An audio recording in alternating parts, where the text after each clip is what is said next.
Good evening, ladies and gentlemen. It's Tuesday evening. It is 9 o'clock. Time for a Tuesday night blethering live stream. But first, as always, a little music. Enjoy.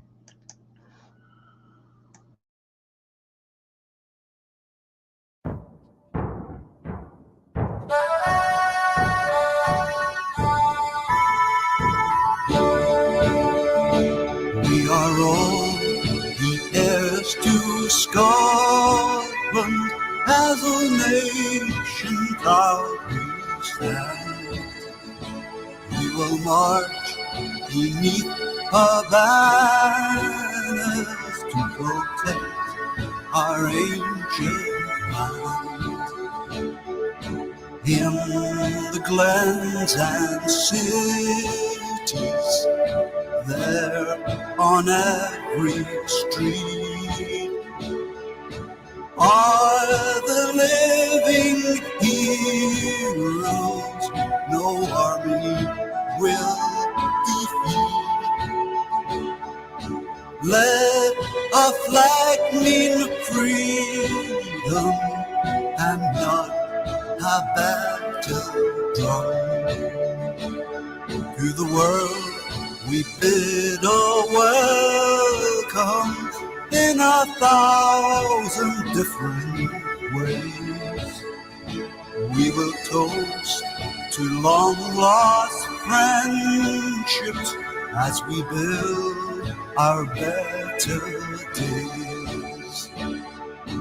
In the glens and cities, there on every street are the living heroes no army will defeat. Let our flag mean freedom and not a battle drum. We are all the heroes of Scotland. We're a nation hand in hand. We will march beneath her banners to protect our ancient land. In the glens and cities, there on every street are the living heroes no army will defeat. Let our flag mean freedom and not a battle drum.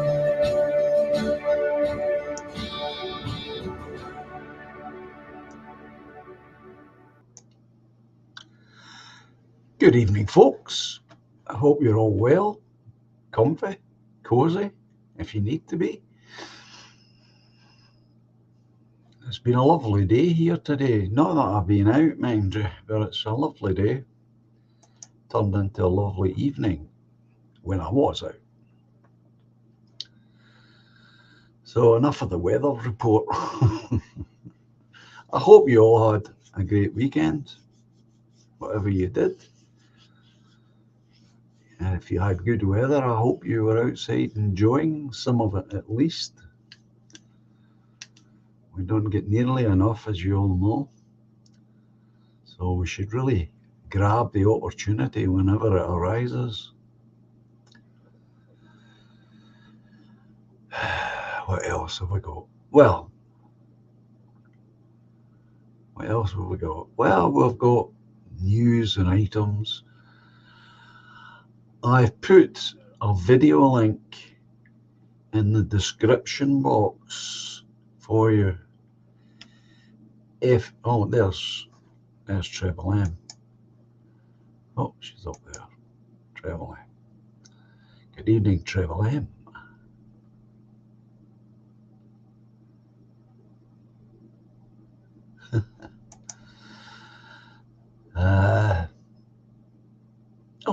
There's Edmund. Good evening, Edmund. 184. That's 13. That totals 13, which reduces to 4. Bet you didn't know that, Edmund. Bet you didn't want to know. Good evening, October. Yes, I'm as well as I could expect at this age.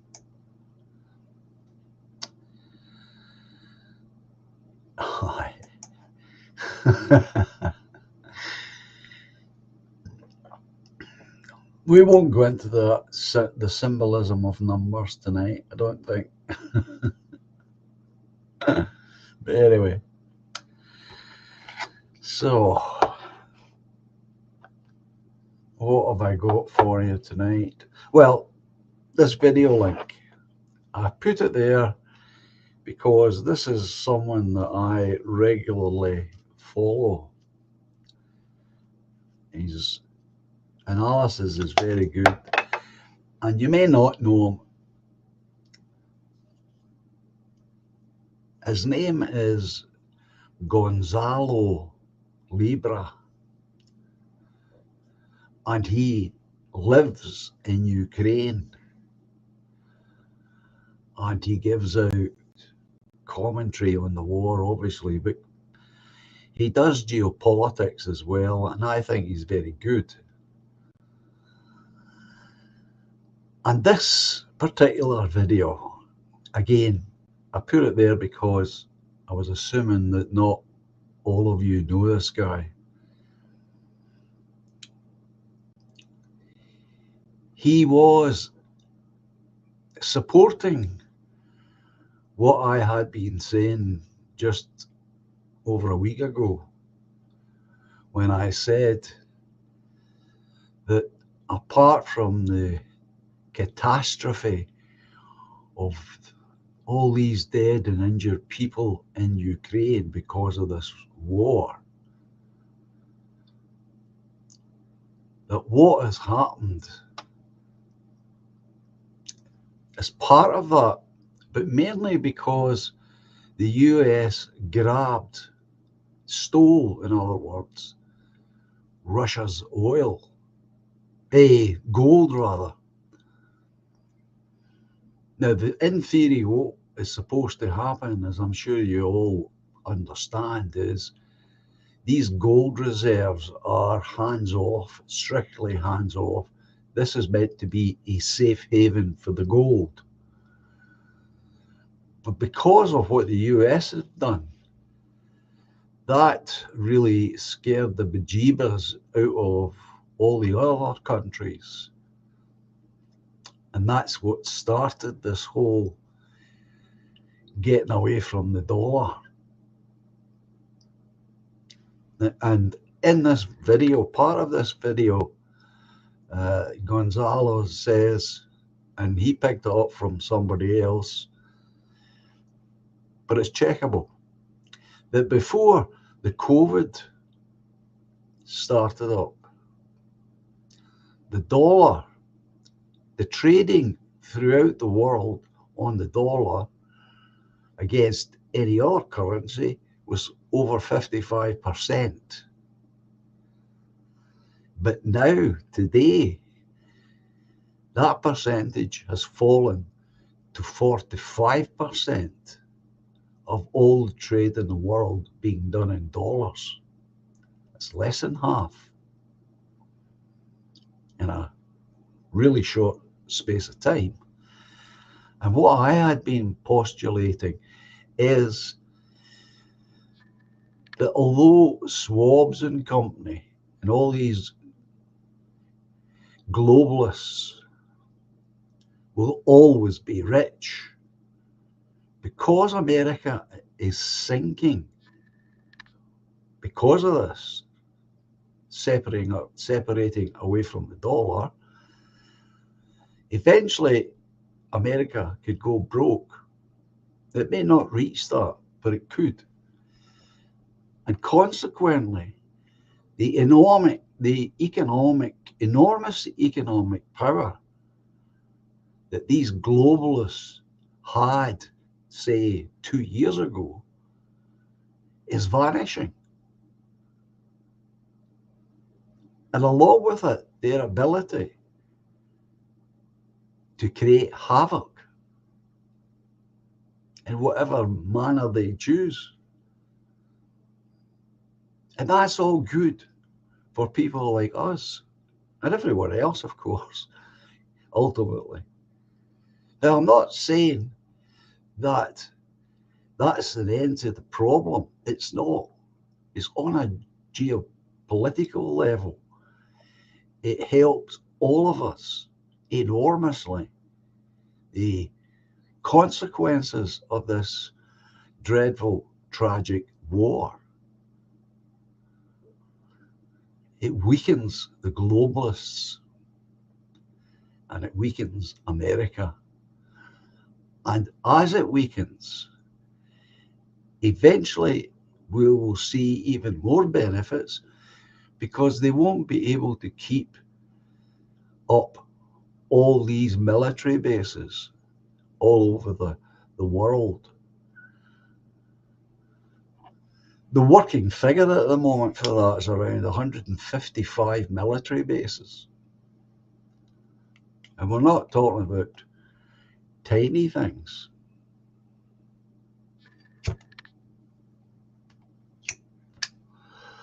Oh, I was too busy there, folks, to say hello. Where will I start? Alison. Good evening, Alison. Didn't see you come in. Dominic, good evening to you, sir. Lorraine, the lovely Lorraine is with us tonight. Good evening, Lorraine. Robert. Good evening, Robert. My dear Laura, good evening to you. I think that's it, yeah. Co-op.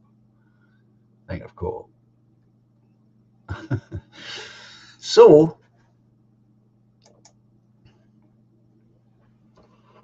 I thought this is a very good video about that very subject that I had been talking about. Only he goes into more detail about it.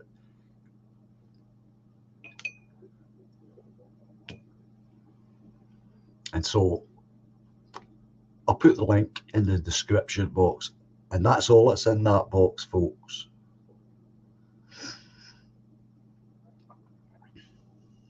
So that's that.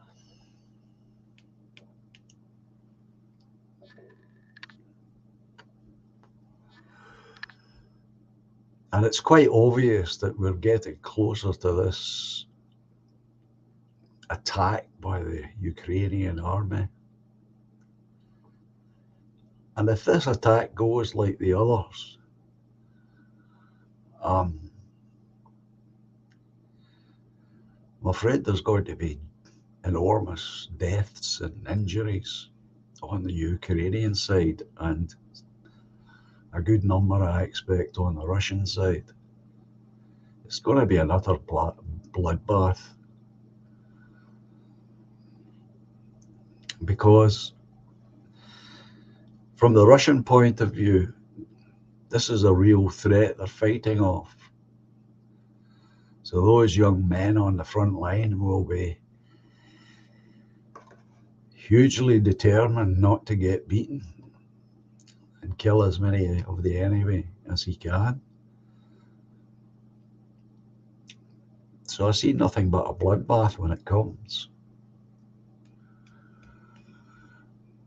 But as I've said already, one of the very many, and it is only one of many consequences, is the fact that it weakens the globalists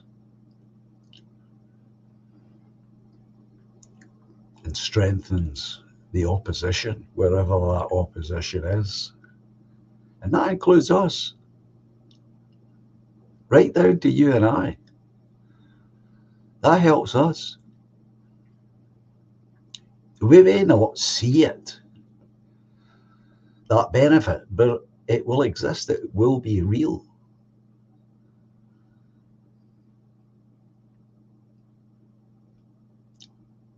But I doubt if we'll get any benefit or immediate benefit from it. But that is what is already happening and will continue to happen. Almost daily, you get somebody, some country or other saying they're not going to deal in the dollar anymore. Good evening, Exile Viking. What is it you're saying? I see another Great Depression scenario eventually in the US. Agreed, and it's going to be horrendous. It will not be like the 30s. And I don't say that with any joy, by the way. And all those military personnel overseas will be drafted back to deal with the ensuing chaos. And I totally agree with that analysis. If the regime who's in power at the time have got any sense, they'll devote some of those military to the border. They'll have to. They won't have a choice. So I definitely agree with the analysis. Once the American people begin to lose their jobs in great numbers, it'll be hell to pay over there. I don't like to be that doom and gloomy, but I think that's a realistic assessment.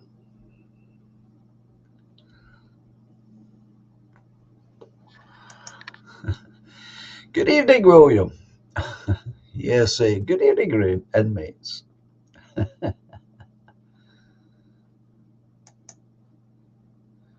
So, we're in agreement, Exiled. We're usually not out of sync, of course, when it comes to political analysis. Good evening, Robert.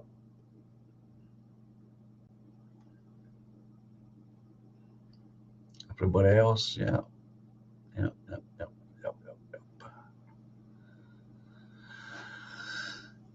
Okay, doke.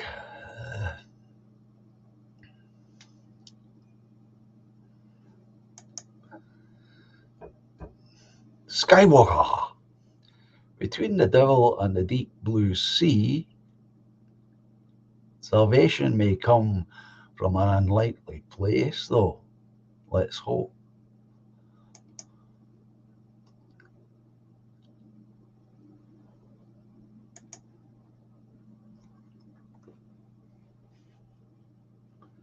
Exile is adding to that.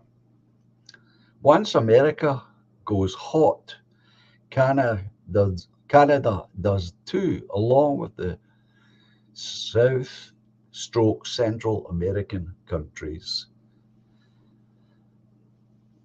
I think there would have to be a ripple effect.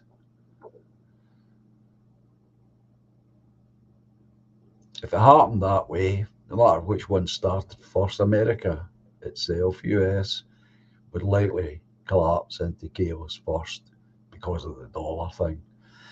If Canada went the same way,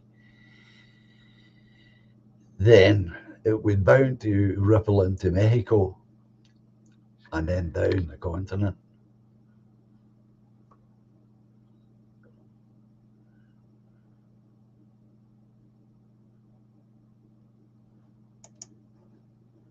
And Williams adding, obviously, a correct analysis too.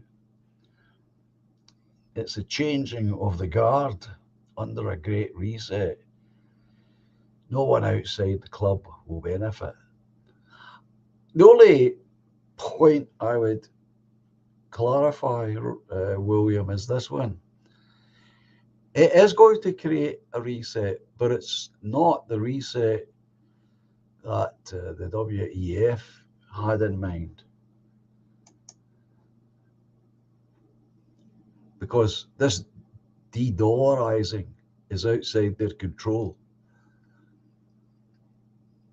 And how quickly the big countries like Russia, China, India, South Africa, parts of Africa itself, and South American countries, how quickly they get their banking system in order will also be a factor.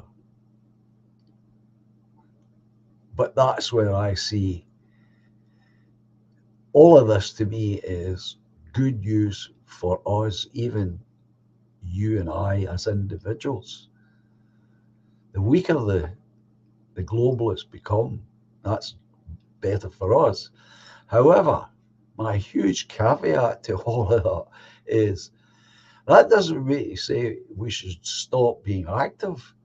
It doesn't mean to say that we go back to doing what we did before we became politically aware. Of course not. That all goes on because the individual governments still need to be rectified.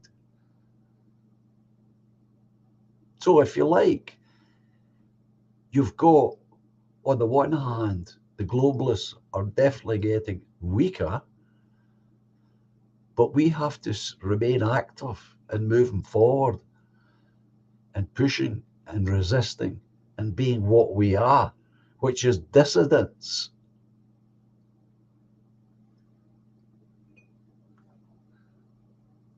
I had a lot of thinking over the weekend about this dissident. And I've come to the conclusion, philosophically, that there is no such thing as left and right. I'm going to use my hands as an example of this. Imagine my hands represent a society. The UK, let us imagine this is the UK. So what you've got in any government or at any given time, an orthodoxy. Who holds the orthodoxy? Well, this group does. But wait a minute. Not everyone in that big group agrees with the orthodoxy. Well, that's right. So what happens? Well, you'll find them over here, or over there, or over here, or over there. In other words, you will find them everywhere outside the orthodoxy. So what does that make these individuals? Makes them dissidents. Because the one thing that they've all got in common is all the things they agree about that they don't like about the orthodoxy, whatever it happens to be.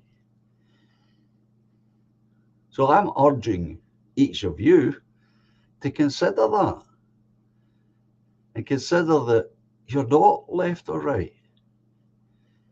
You're a dissident.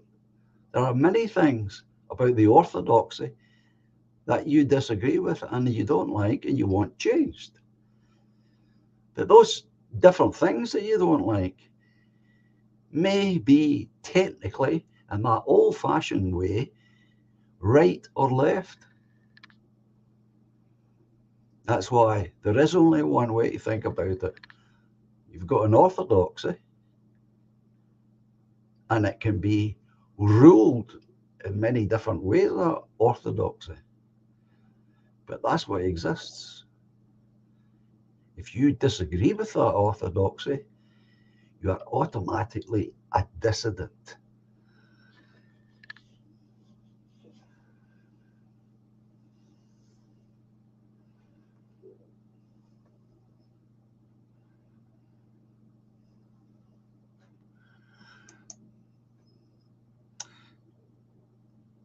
I don't think you're quite understanding what I'm saying, William, or perhaps I'm not saying it clear enough.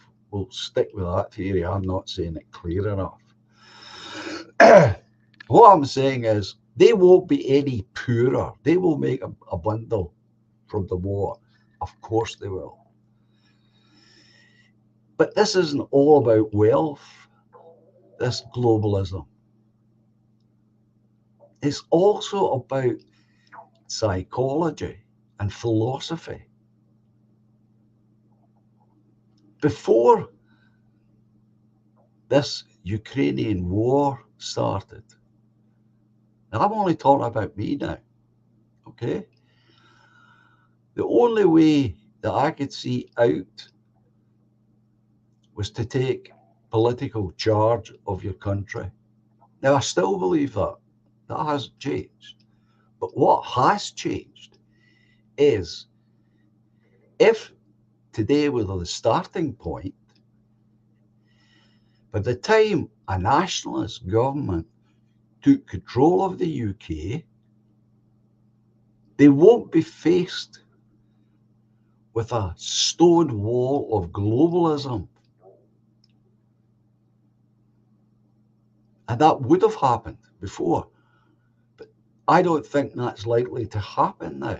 Of course, they'll still be there, but they won't have the same ability to browbeat other countries. And it'll be more difficult for them to hold on to countries who don't wish to be a vassal state anymore.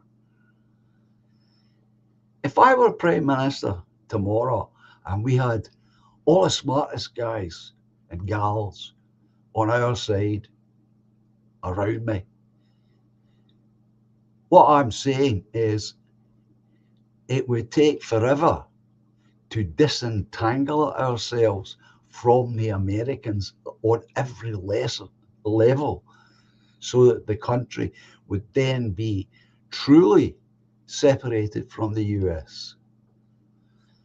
But given what I'm saying is that wall we won't be quite as vassaled, if that's a word, vassaled. We won't be quite as vassaled at that point as we are today.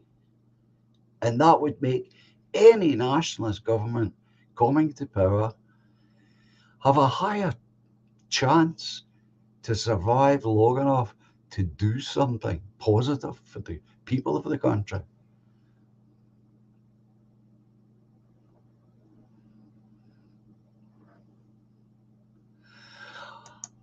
I understand that's a real fear, Dominic.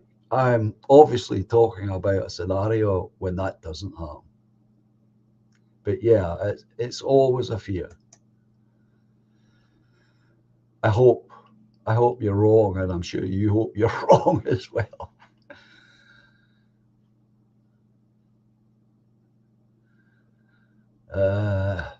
So anyway, that's my thinking on that particular matter. But I want to make an announcement to you all, and I tried to do this afternoon in advance, and I didn't get to everyone that is directly concerned with.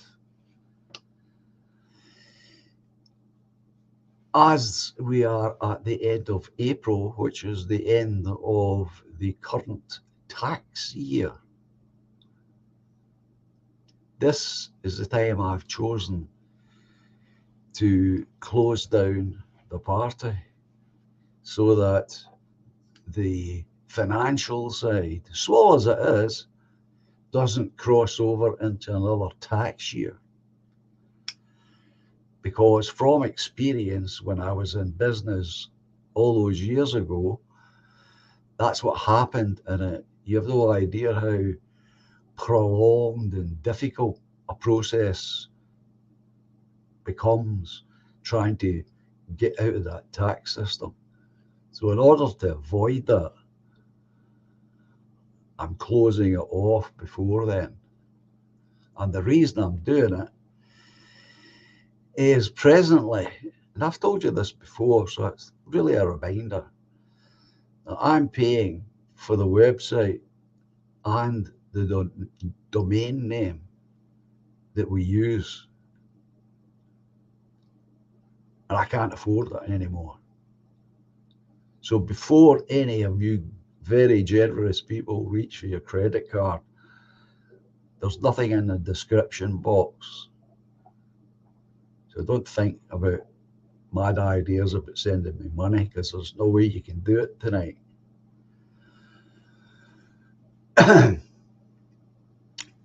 So there is that. But there is also, as you would expect, I hope, other reasons.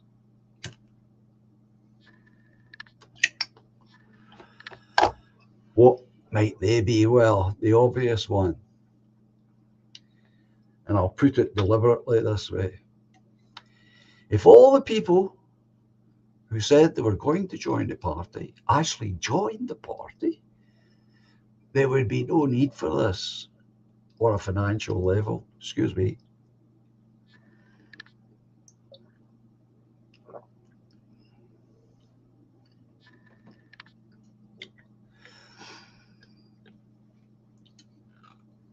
Because that didn't happen, and I said to myself at the turn of the year, I can afford to leave it until April, and then I would be forced then again to leave it to the following April, just to make the closing of the books simple.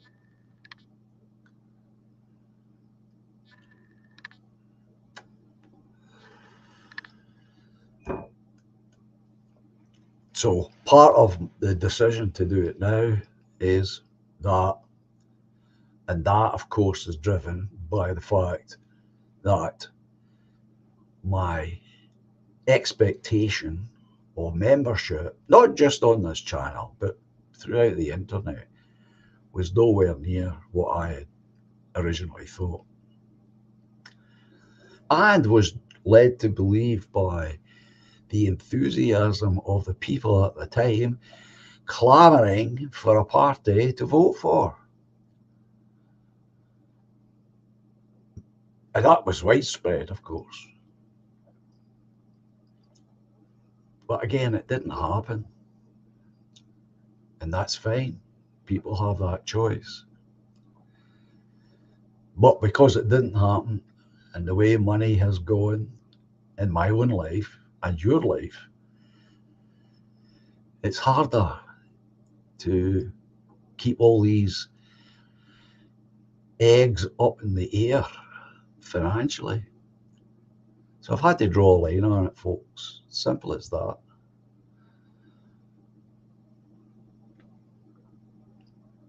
And so from the 1st of May, there will be no pensioners' party.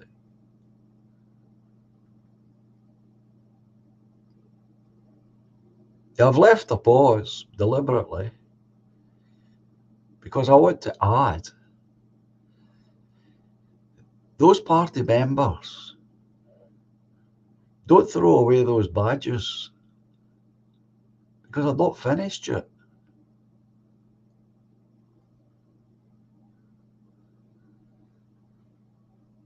I'm not finished yet. So don't throw away the badges. This is, if you like, an enforced pause. But never forget, if people, like dissidents, don't become active in some way, shape, or form, there'll definitely be no tomorrows. That's just a fact.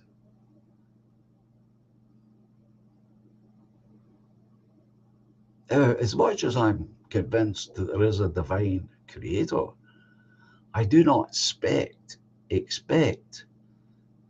the clouds to break open and Jesus to appear with an army of angels. I do not believe that will happen. Not in our lifetime do I believe that will happen. So the only people who can help our people is our people. And if they don't start doing it soon, it may become too late.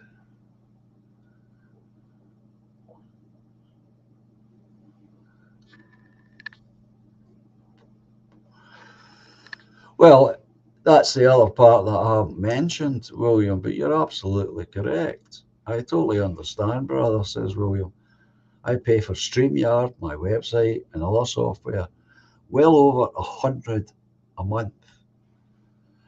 Now, I didn't even mention my own expenses here, but I also pay for StreamYard. Otherwise, I wouldn't be able to do the 3 nights a week. Now, that's my expense. That's for me. I get the benefit from that. So this is not part of the calculation, if you like, but in a way it is, because what I've got to then say is, well, if I dropped the payment to StreamYard, that would help, and it would. But here's the problem: if you don't pay for StreamYard, as somebody like Sensum will tell you, you're extremely limited to the amount of hours you can do. So it becomes a balancing act. Where does the limited funds go? Where do they go? Where do you spend them? On top of that, I've got a video editing software that I have to pay for. Now, I don't have to pay for it. I could give that up. And that's for me. I could give that up and grab hold of one of these freebies that are available. The trouble is, I've had a look at these freebies, and I don't think they wouldn't satisfy what I would want to present to you. Put it that way. They're full of gimmicks that I would never use.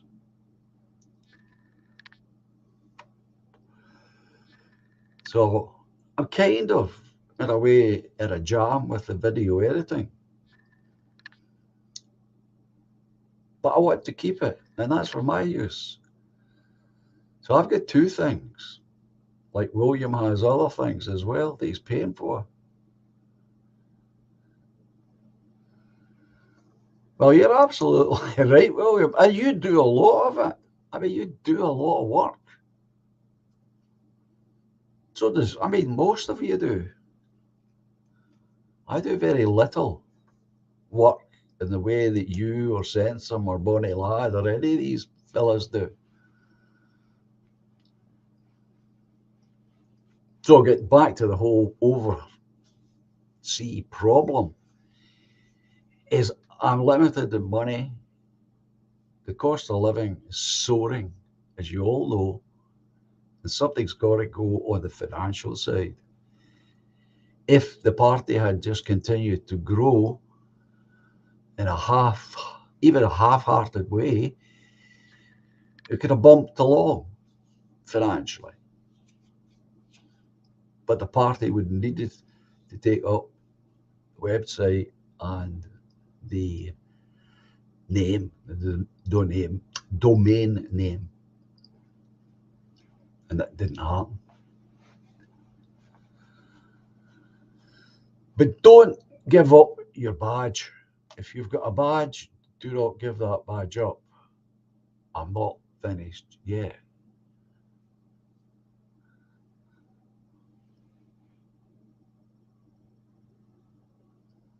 Yeah, 100 a month for William. Well, if William didn't have that stuff, he wouldn't be able to present you with all of us with the material and the way he does it. And that's leaving aside, of course, the time that he can never get back.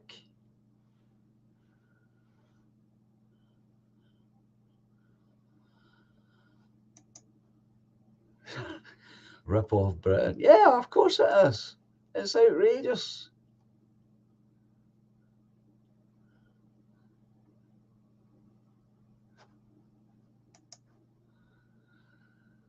Joni Rotten. Good evening, Joni.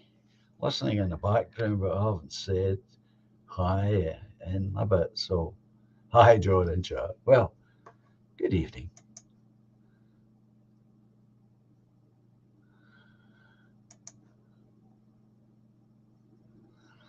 Treble, John, you should have lots of people listening to your streams, you need to be a promoter. You see, I've never been a promoter. All my life, I tried to promote myself as an artist, as I've told you many, many times. I go so far, and then you discover that you need help or lots of money of your own.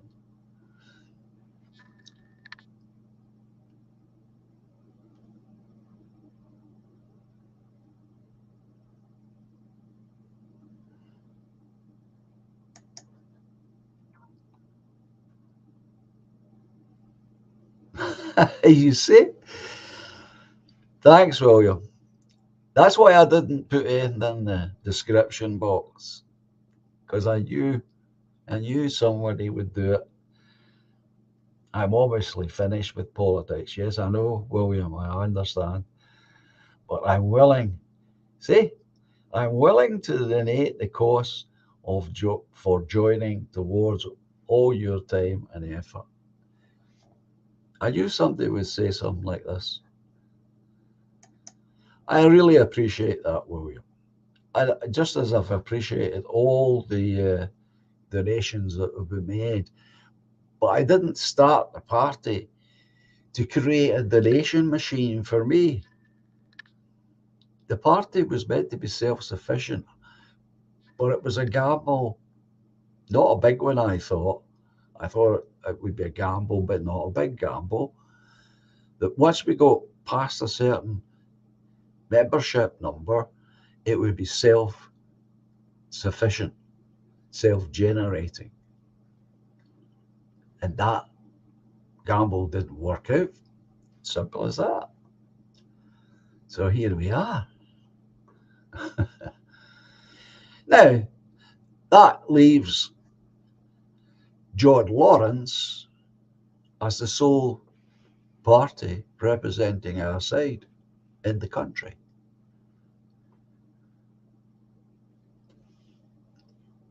I've no idea how John and his party is getting on.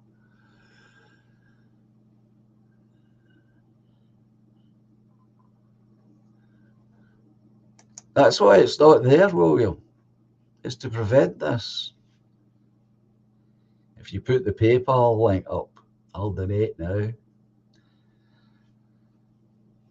that's why I didn't put anything up. It's not that I don't appreciate what you're saying. Of course I do.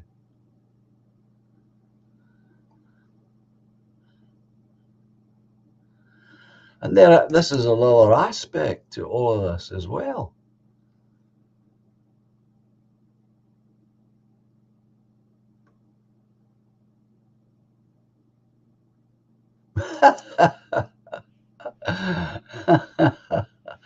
Pensioner party is failing. Same time as SFP.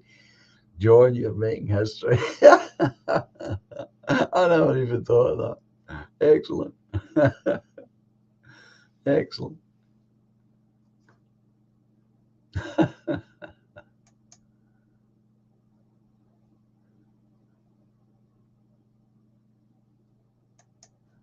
Well, thank you, Skywalker. At least it lived, John. Like that.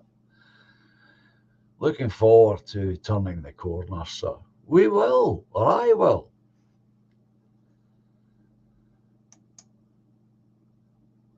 That's why I'm saying to party members who are here, don't throw away your badge. Consider this a pause.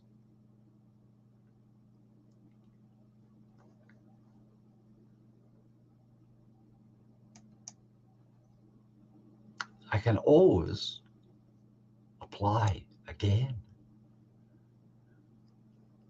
There is no restrictions on how many times you can apply and be accepted.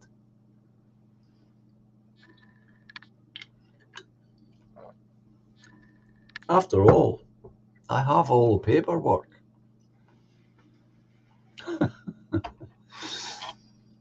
I have the Constitution. It's all there.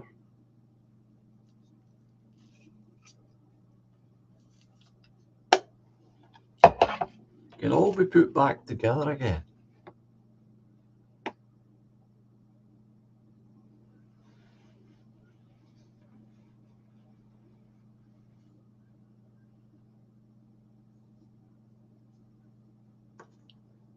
Of course, Dominic, the phoenix will rise again from the ashes.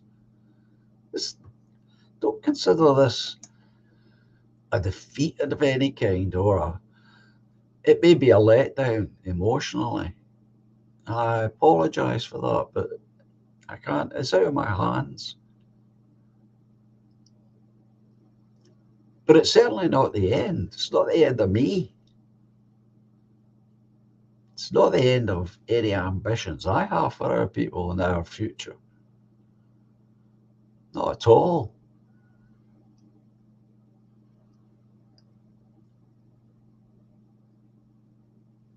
If there were to be a next time to apply for a party, then I'd go about it differently. Now I have experience. And the first thing I would do is canvass for members before I applied. And take money from you if you wish to join this new venture before.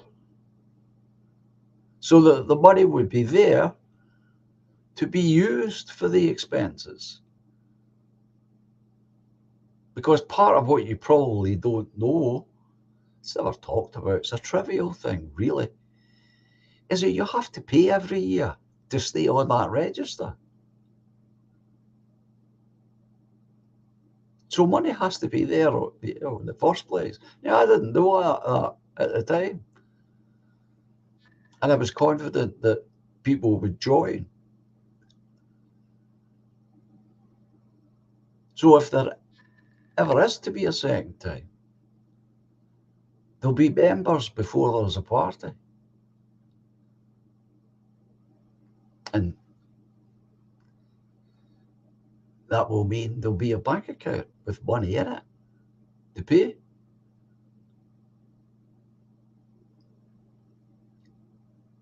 Had I known that the first time, that's the way I would have done it.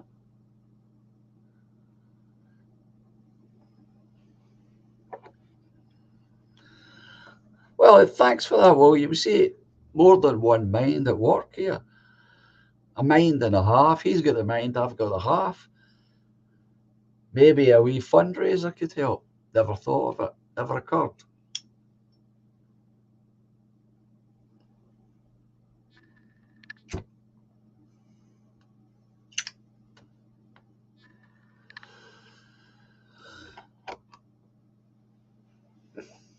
But this is what you learn from experience, isn't it?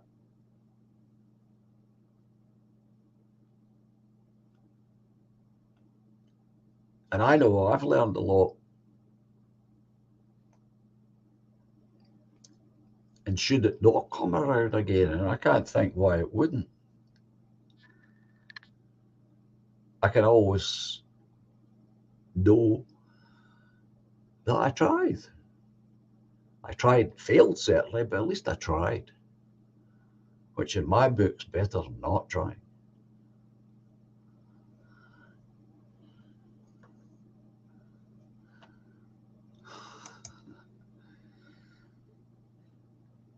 Robert,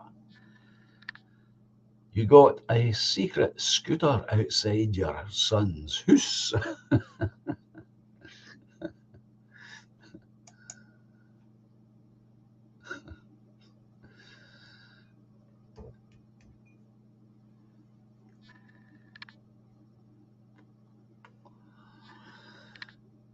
But yes, you're right, William. It just never occurred to me that, you know,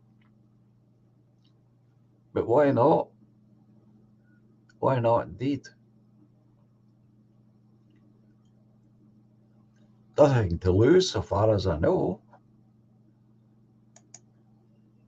and perhaps a lot to gain.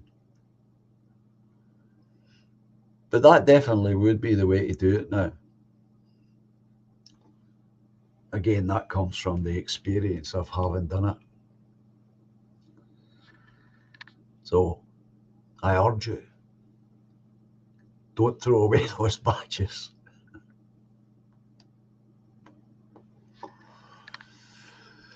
So anyway, I've got an image. I hope you haven't seen it. I uh, I thought it was rather good myself, so I thought I'll bring it to you. And there it is.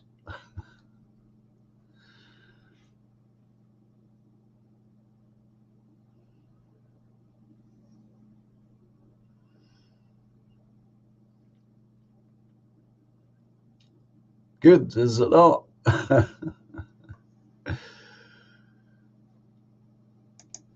Simple but very effective.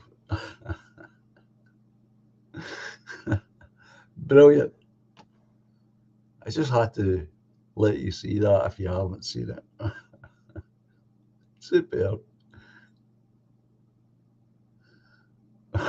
Just about, yeah.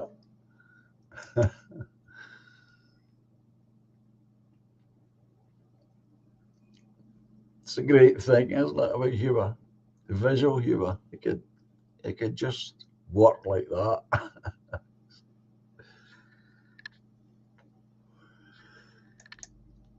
And at the same time contains so much meaning. Amazing. I say, I thought, oh, I have to bring this one to you. Oh, brilliant. I just, I just couldn't stop laughing when I saw that. Superb. I really admire people who have that gift.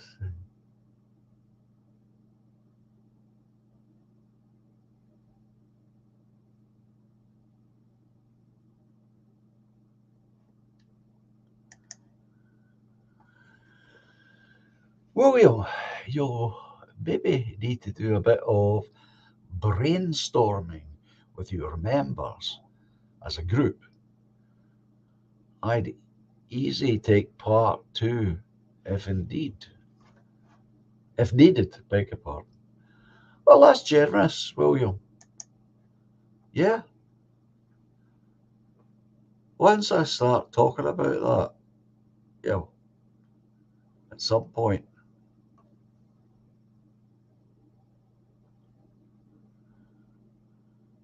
um, you're more than welcome to join. More than welcome.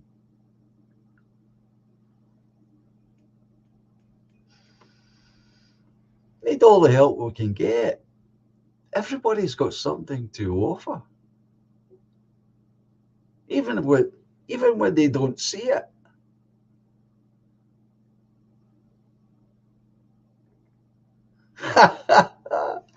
Oh, that's good. This is a two-part, and I'll put the first part up, right? I saw a comment the other day, can't remember where.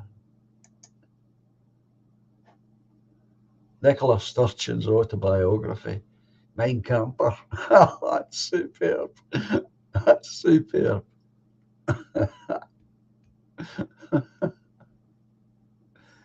Superb.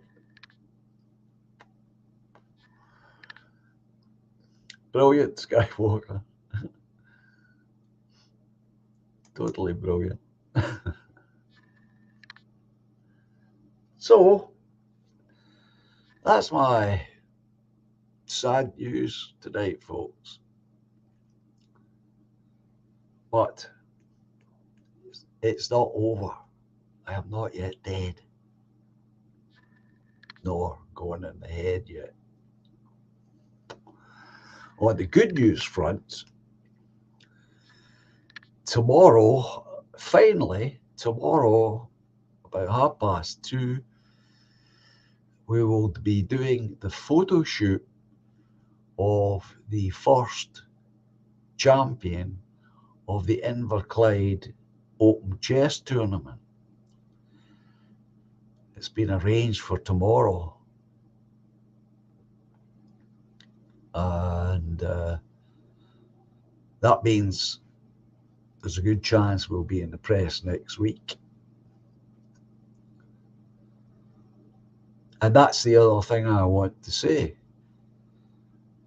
is I think I'm proving the point that my way forward for us dissidents is to do stuff in the community where you live.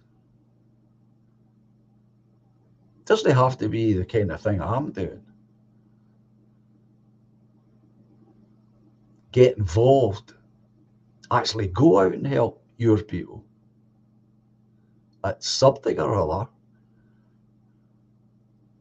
And that way you become a walking advert for your point of view. And you're out there mixing with people. You get an opportunity to spread your point of view. But if you're seen and then known to be someone who is involved in community life, that goes a long way.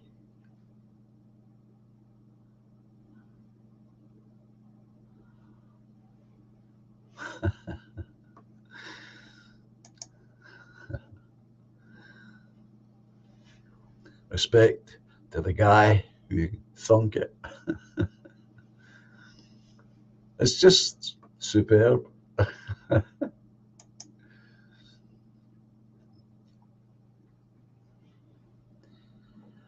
Because I genuinely believe that I'm proving to you all that this approach works.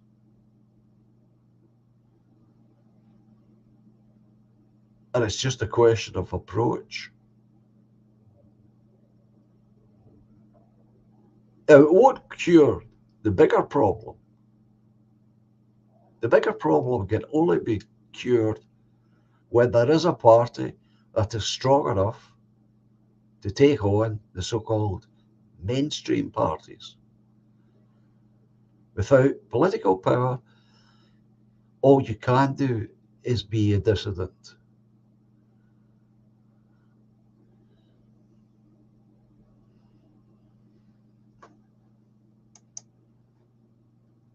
Steve is informing us Woodlander was saying the same kind of thing today, John.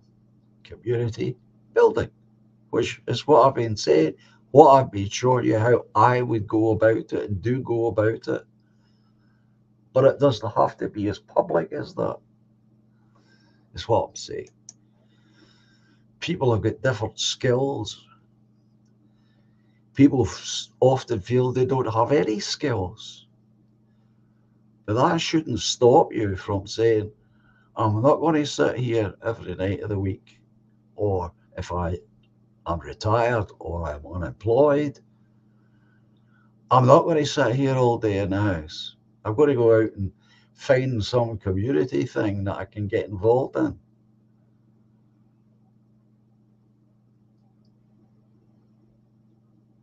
And then you're mixing with real people, and politics will definitely come up. You know that.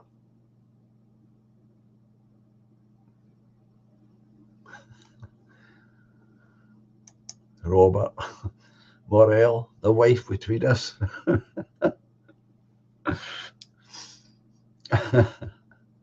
Very good. And that's been my constant message. But that's on a community level.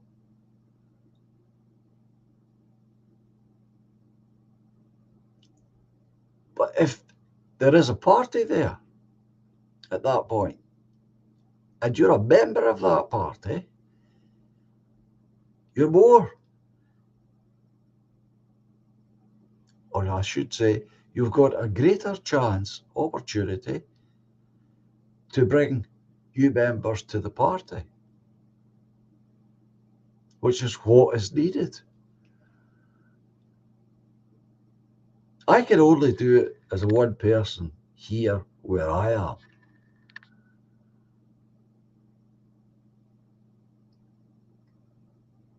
Each time I appear in the local paper, it's an advert, not for me as a person, but what I represent.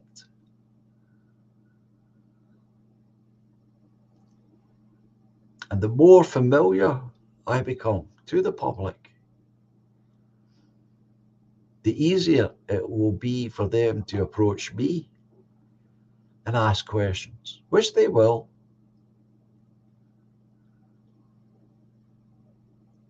That's what we could do actively on the bottom rung.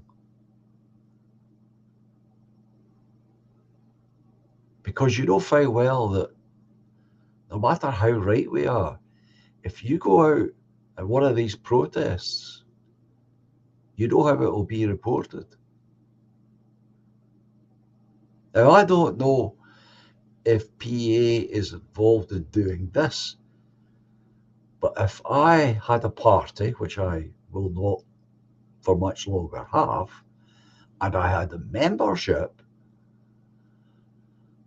you could then make a case for this. And this is, I don't know about PA. So if they're doing what I'm about to say, good on them. But if not, I think they should do it. And this is what I mean. If I had a party and I said to party members, we're going to all turn up at X and complain in front of this hotel because it's filled with illegal aliens, okay? And the local people are going to be there. What I would then do after the demonstration is finished is make sure that I've got contacts between the local people and arrange a future meeting with the local people to explain why you're there and what else you stand for as a counterweight against what the press is going to say about you. Now, I don't know if PA do that. They may well do.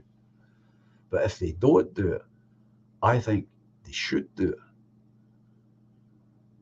Because if they turn up at a demonstration, do their thing along with the locals, as they did at Erskine,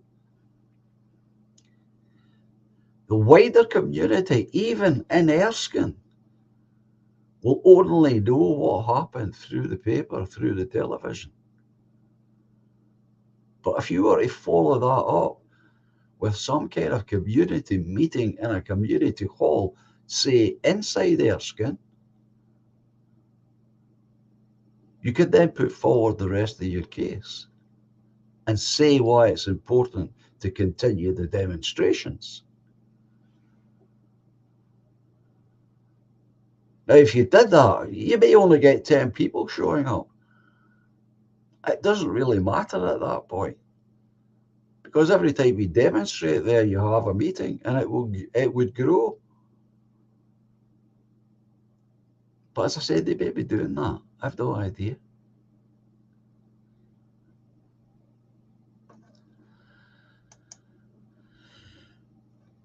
Anglo is asking rhetorically, I'm surprised we don't see more PA folks here.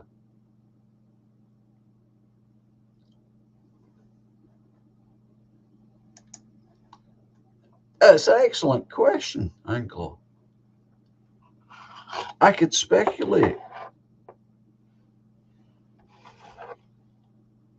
I could say that the people who support PA would look at somebody like me and say, he's an old man.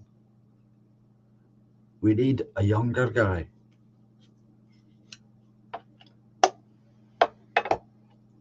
Now, they wouldn't entirely be wrong if that's what they're thinking or saying to themselves. Because on the national stage, when we get there, whatever party it is,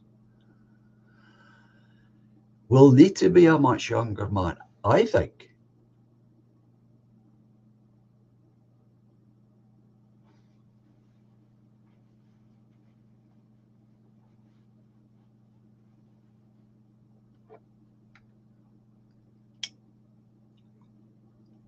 simply because I feel as though I'm not yet finished.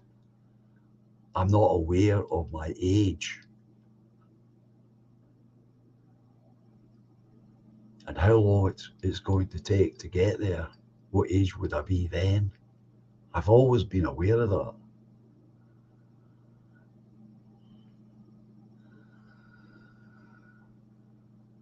That's why I've always thought to myself, we need a much younger man for the national stage.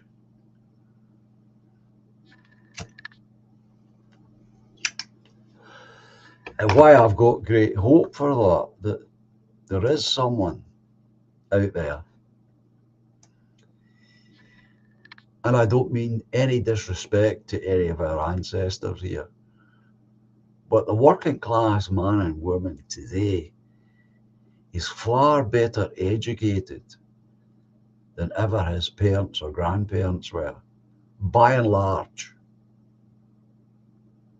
Which means that they are more articulate. They know more things.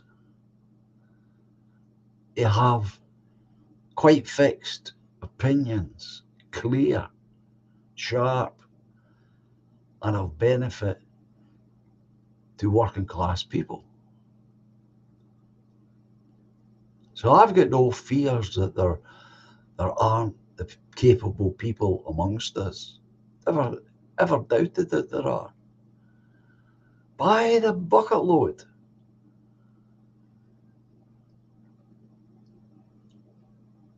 I speak the way I speak because it's easier for me to get my ideas across to you if I say, if I was the First Minister or if I was Prime Minister.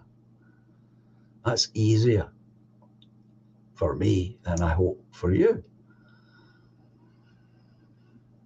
Right, let me see what Skywalker's saying. Everyday people, everyday shame, everyday promise, shot down in flames. Oh, it's a poem. Everyday sunrise, another everyday story. Rise from the ashes, a blaze of everyday glory. Rise from the ashes, a blaze of everyday glory. Very good. Very good, Skywalker. Excellent. I like that. So don't know where you get it from. Well, it's nice of you to say so, Rory.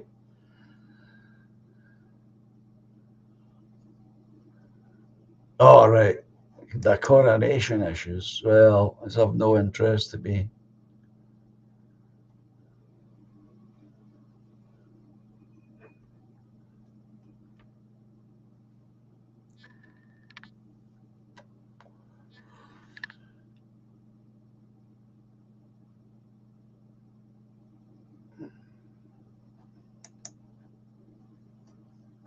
Exiled. I found a jar in my cupboard full of 100 or so stink oh, what's the rest of this? And I remember buying them in 2011, but I never got to use them for their intended purpose. They are pretty whiffy, I have to say. Now, that's obviously uh, for the future diary of a future party. That has got to be.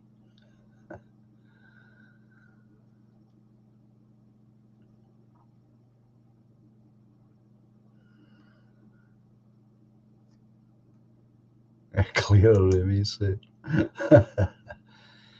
Those stinkers would certainly clear a room. Yeah, if you added one of these mad folk, you clear a stadium.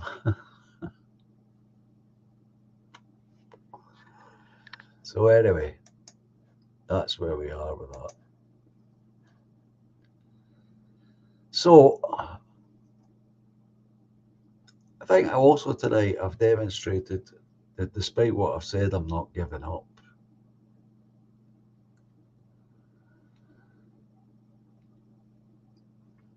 Nor should you. We will live through this history of this war, and we will see how it works out. Whether I am right, a wee bit right, or totally wrong. But that's how I see it play out. It's all bad for the globalists.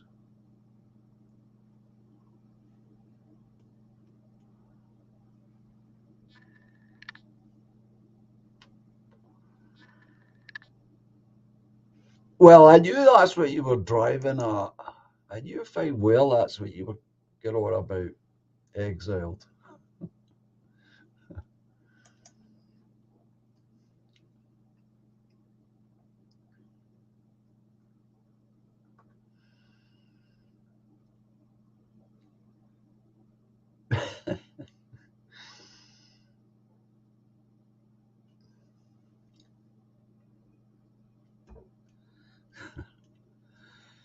So,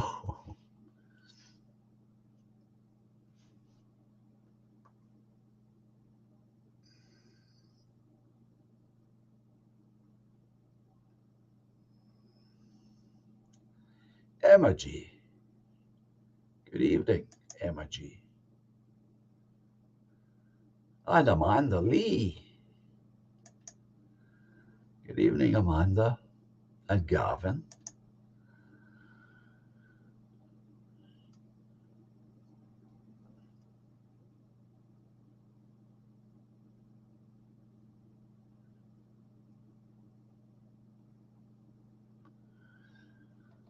Well, again, Gavin, I'm not giving up. I'm not.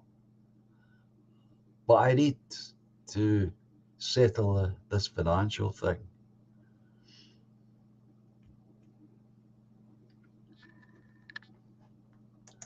That's why I'm telling people who are already a member of the party to keep a tight hold of their badges.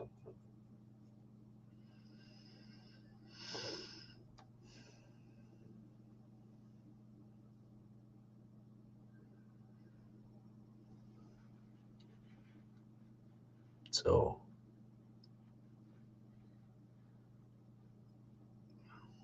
I'll try and keep up with the chat.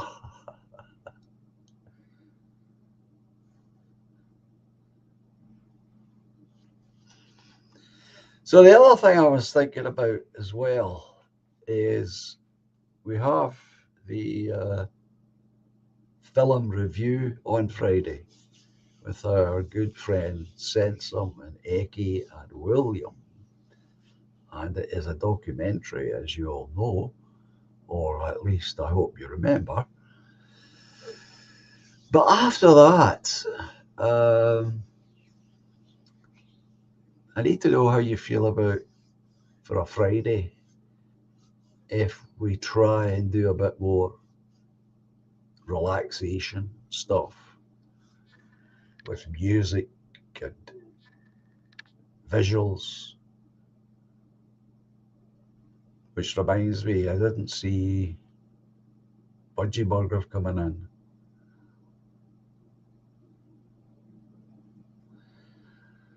Good evening, Gavin. I do that myself often. You like the idea?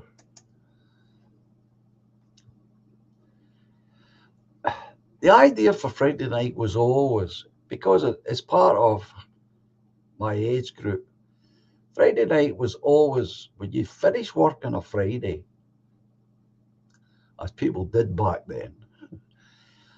At tea time, around 5, 6 at the most if you worked in a shop, like me. That was the weekend starting. You went home, you had something to eat. Well, I was still living at home. Went home, got something to eat, got washed and changed, and in my case, the group would be playing somewhere. But all the other lads at my age, they were going to the pub with their pals. They'd come then to the dancing, where I'd be in my group and others. And that was the start of the weekend, Friday night. So when I decided to do a Friday night live stream, I wanted it to be like that, to reflect that, because so many of you are listening to so much politics.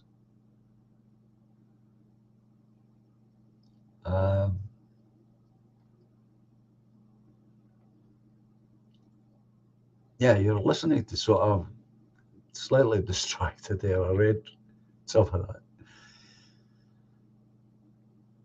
That a Friday night should really be like a night off, preparing you for a nice Saturday and Sunday. That's it. That's the movie there, folks. It's not a movie. It's actually a documentary film.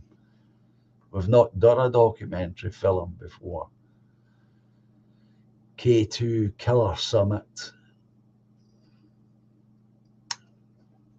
If you're interested, have a watch. You can join in better that way. And there's the link. Sensors put it in.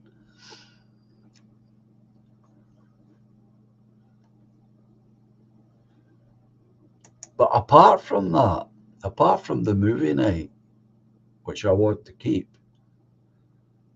is a bit more relaxation than I've managed previously. And the way to do that is for me to do less talking and play more music and show illustrations or paintings or photographs or whatever you have made that's visual and can be shown on the screen. If you make JPEGs and send them to me, I can show them.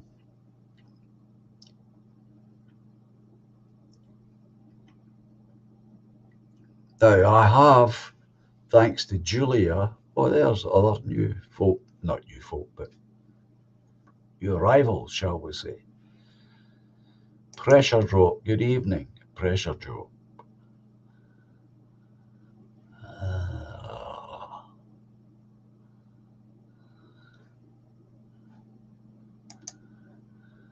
Good evening, Toffee.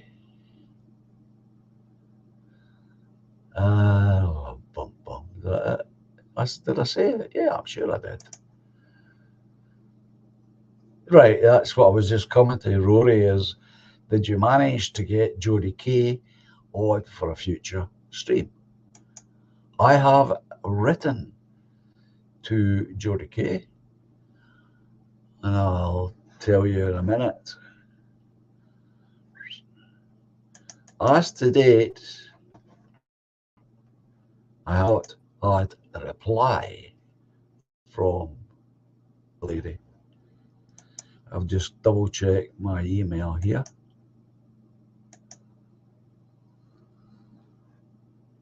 But before I came on, I had a look. Well, no, in just a minute.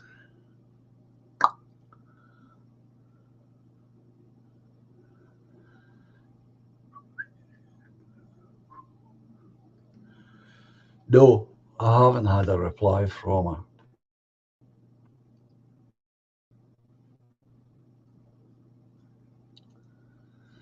So no is the answer to that question.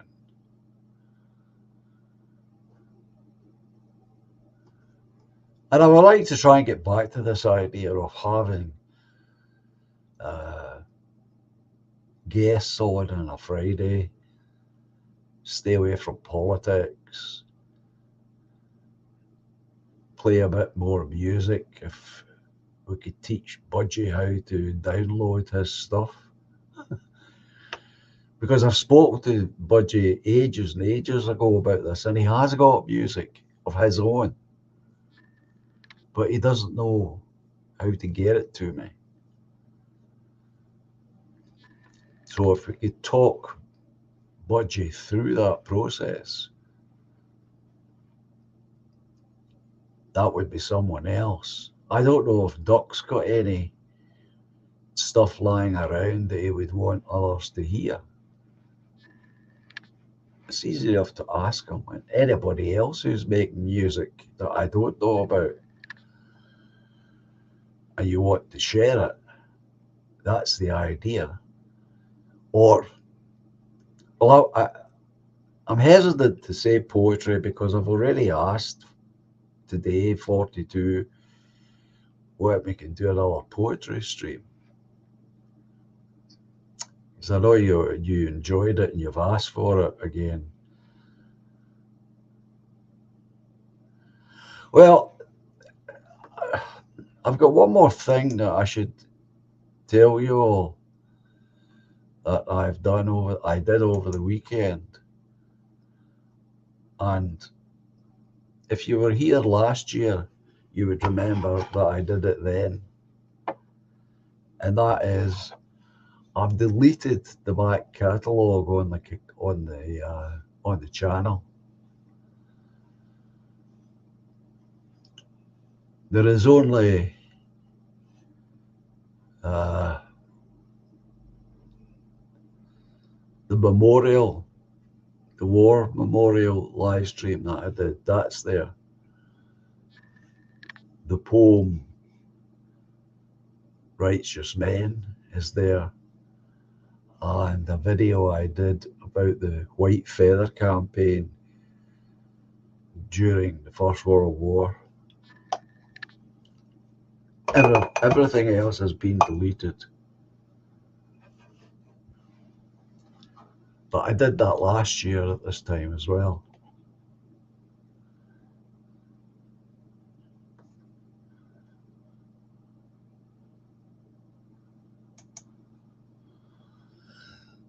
Toffee.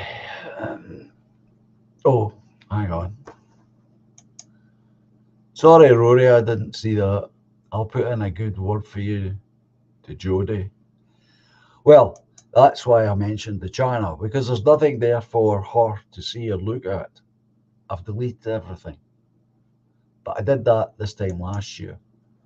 Now, the reason I do that is not that I'm terribly important. I'm not.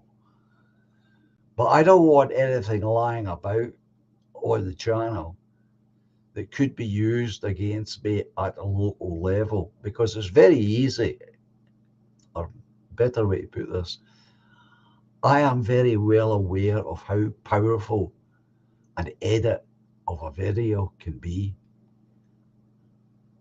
So when I first decided that I would go into the election itself, I then decided I would delete everything.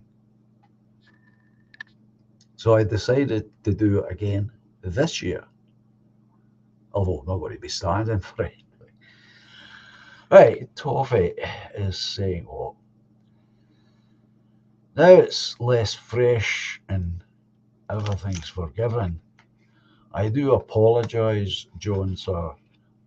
I'm a terrible wind-up merchant. Love you. Well, I know you are, Toffee. I know you are. And we'll leave it at that. And thank you for the apology. I appreciate that. I do.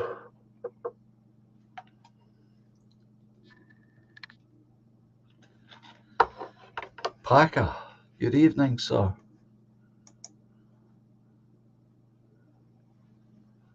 I did say good. I did say hello to you, Dominic. Yes, I did. I'm sure I did. Ludwig, I didn't. Good evening, Ludwig. As I usually say, I hope you're all fine and dandy and cozy and comfy. So there we go. What might have happened in Jody Kay's case is something that still happens to me, and I know it happens to others, is often when you email someone for the very first time, the software, for whatever reason, throws it into the junk box.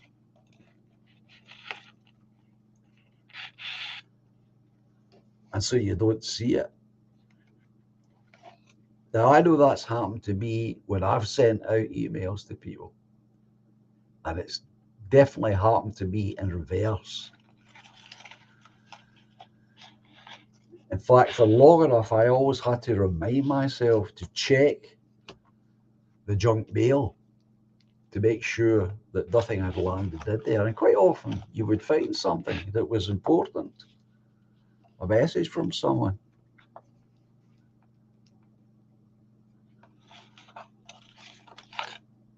That's very nice, Toffee. I appreciate that.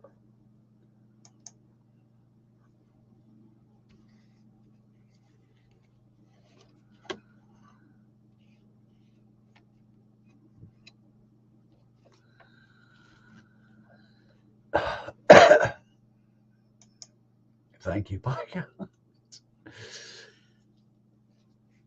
I'm getting embarrassed now.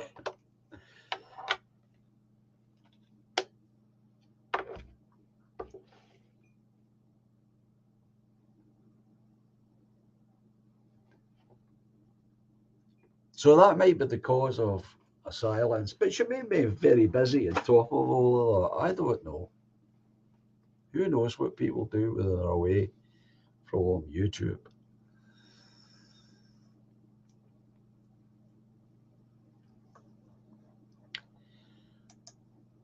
But putting in a word, Rory, will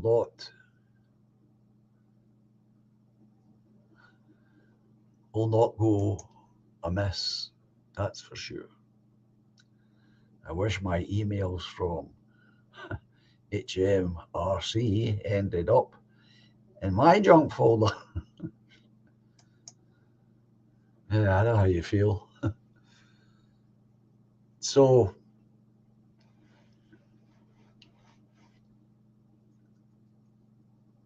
is there any number of reasons why she hasn't replied? Maybe she doesn't want to come on.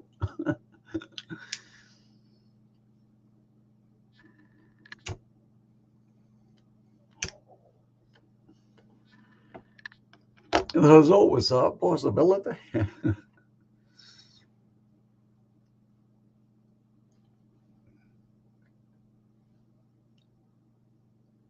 But anyway, I've got a video here, and it's one of these short videos. So I'll do what I usually do with them, is I'll play it twice so that you get to hear exactly what's being said. I wish I could make that bigger than this. This is as big as I can make these things. Have a listen. Name is actually in our DNA.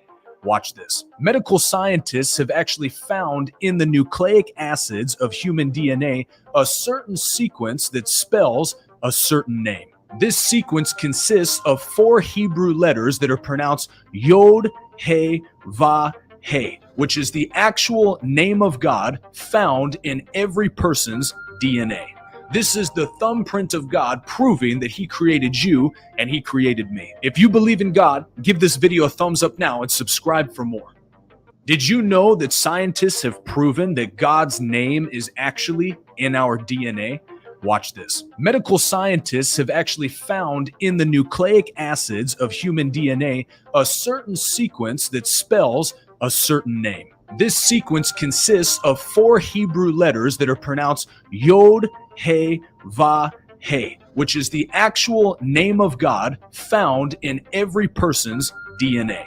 This is the thumbprint of God proving that He created you and He created me. If you believe in God, give this video a thumbs up now and subscribe for more. Did you know that scientists have proven that God's name is actually in our DNA?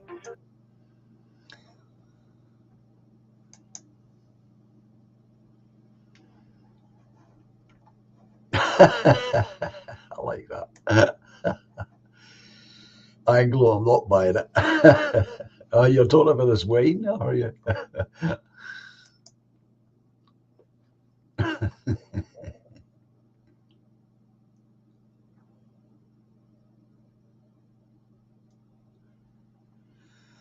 Anyway, I thought it was interesting.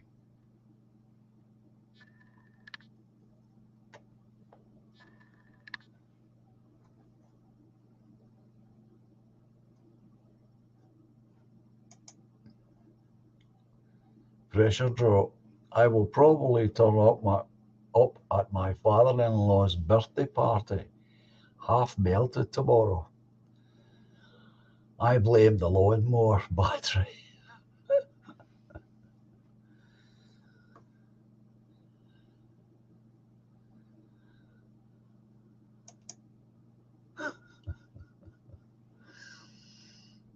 Quite.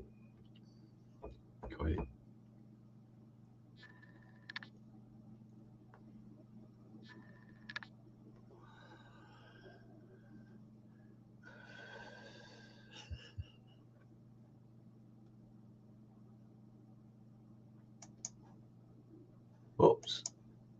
Sensum is coming in here. Utter bollocks, he says. Smiley faces.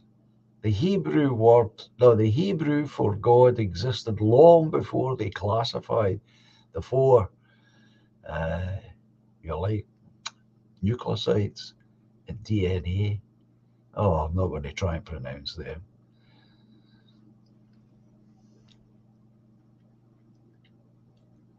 So there you go, folks. That's coming from a man I know is formally educated in science. Seriously. He is.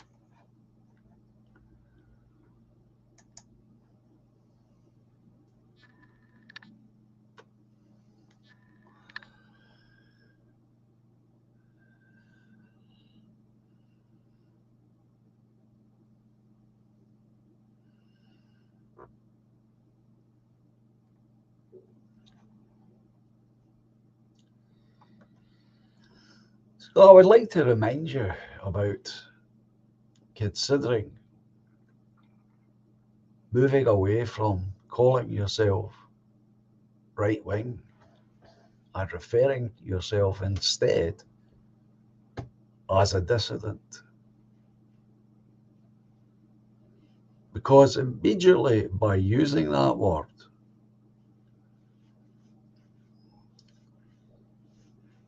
you put whoever you're speaking to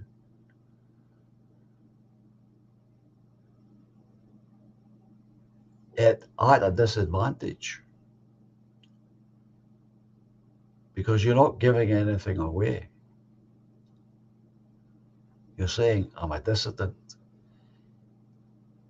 And then you can go on and rightfully say, I don't agree with what's going on, if you like, or I disagree with what the government says about this, that, and t'other.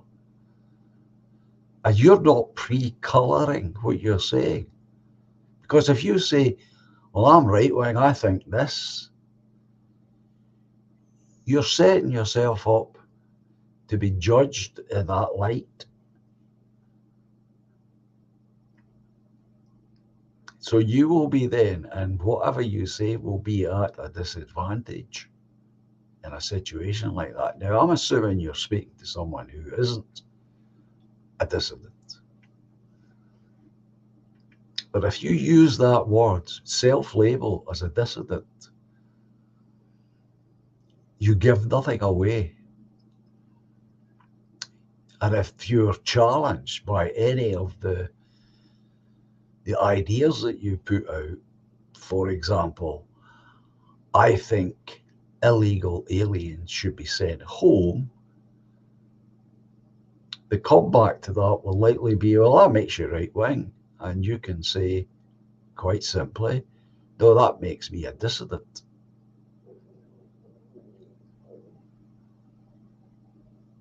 And if you're asked, why does that make you a dissident?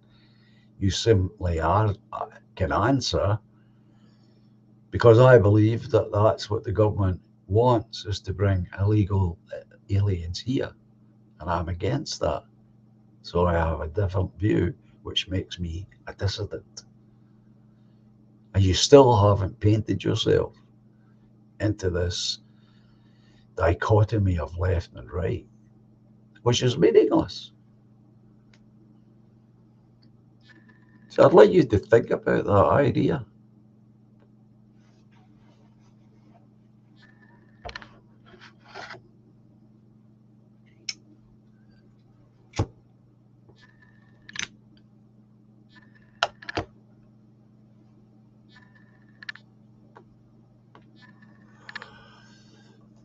Now, if you're talking to me, William, you would just be called a sensible person, correct? I'm suggesting a way that you can take a lot of the heat out of talking to other folk. There is sensible, is agreeing here. Throw right and left in the bin. Frame everything in terms of good and evil. Yeah, you can do that if you like, and that's a very good way to self-label. We are on the side of good. But if you're not comfortable with that, and there will be people who are not comfortable with terms like good and evil. I am. I'm comfortable with those terms, and I often talk in those terms to strangers, essentially.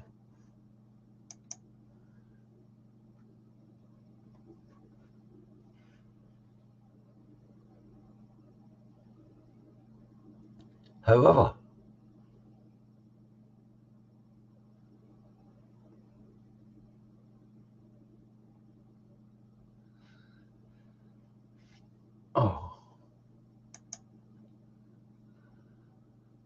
hang on, Toffee, let me finish this point. However, if you're uncomfortable with using words like good and evil, because it will bring in God and the devil and all that stuff, it will. Whether you want it to or not, it will bring that stuff in, and you might not be comfortable with that.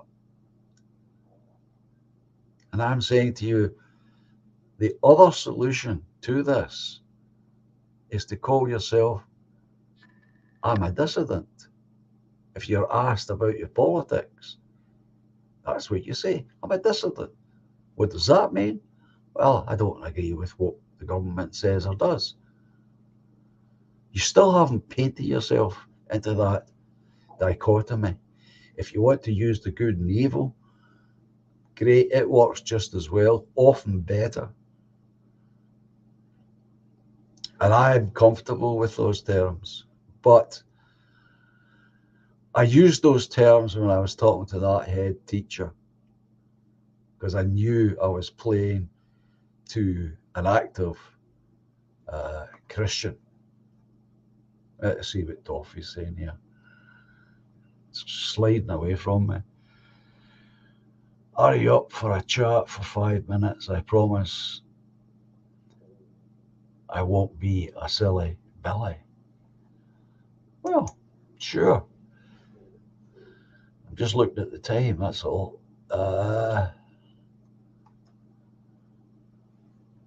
Let me gather myself.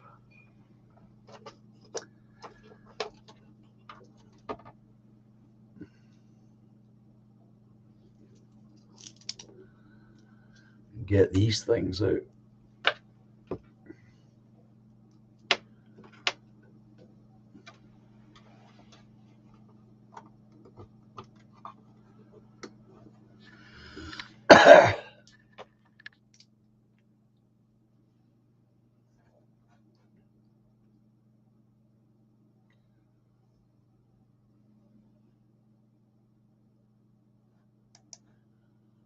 I'll get to that comment in just a wee minute.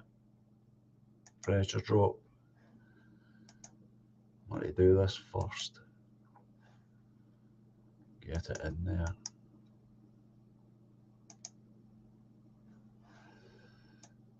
I'll be with you very shortly.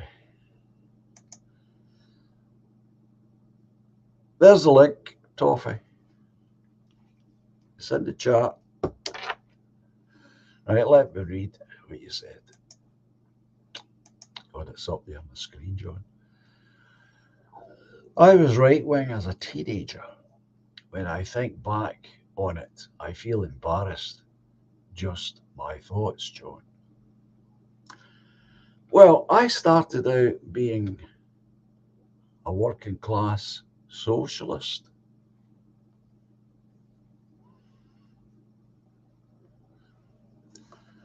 And to be honest with you,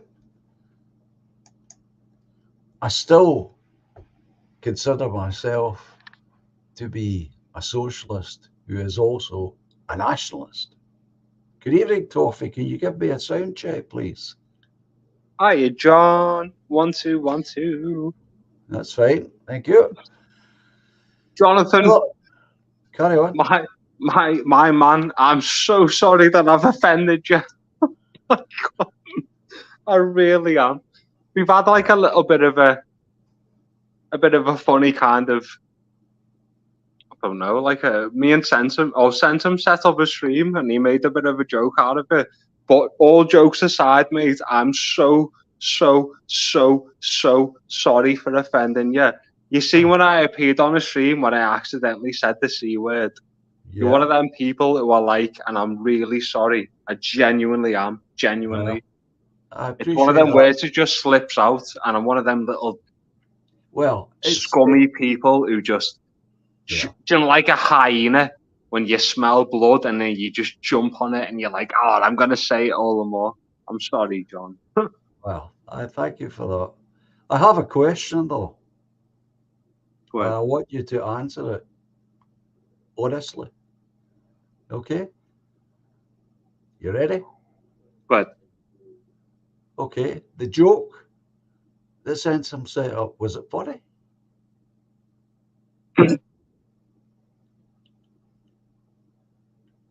what? Say again, son. Right. You told me Centum put up a joke about the incident, right? Did he not? Yeah. Was it funny? That's the question. Was it funny? Yeah. Was it funny? Did people find it funny? I don't know. It's just your perception, isn't it? What do you mean? Do you mean the comment that he put up, like the C in the toffee? Right, the thing that you put up, did the audience find it funny? Yeah, they seem to. I didn't put it up, by the way. This is all Centums. I didn't put it up. I'm not too good at technology. Well, at least it was funny. Yeah. Oh, John. I said to him, I was saying, I hope. Do you know what? I understand completely. Treble M as well. I absolutely. And she's just spoke to me in the comment section, and I've always been lovely with, and we've always been lovely with each other. I'm so sorry, lady, if I offended you. I really am. And do you know what? And I can't even, because I almost knew that I had offended you, and I sort of jumped on it, and I really apologise, Treble M. I really apologise, girl. And I've spoke to her since. I'm just a bit of a dickhead, you know, John. I do apologise. I'm just one of them people. Well, so long I do as apologise, but you can take it. You can't. You don't know how you can take it too far with people. But I think I took it too far with you, and I do apologise. I really do. I'm not malicious. Well, if you're going to be malicious, do it to our enemies and our opponents. But the important thing is, out of all of that, Centum made the joke, and the audience found it funny. Did you watch it, John? Let's all be honest. Did you watch his intro? I have seen it. Is it funny? I think, It is. well, it's funny on one level, and maybe it's just my equipment. I don't know, but the quality of sound was really Bear pretty in good. mind, mate, the entire joke's on me. He's got like Toffee was here written on the wall like graffiti. Yeah, I know. I know.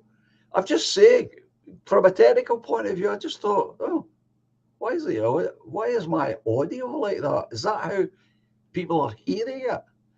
Yeah. That's just a technical thing. As long as the audience found it funny, that's the main thing.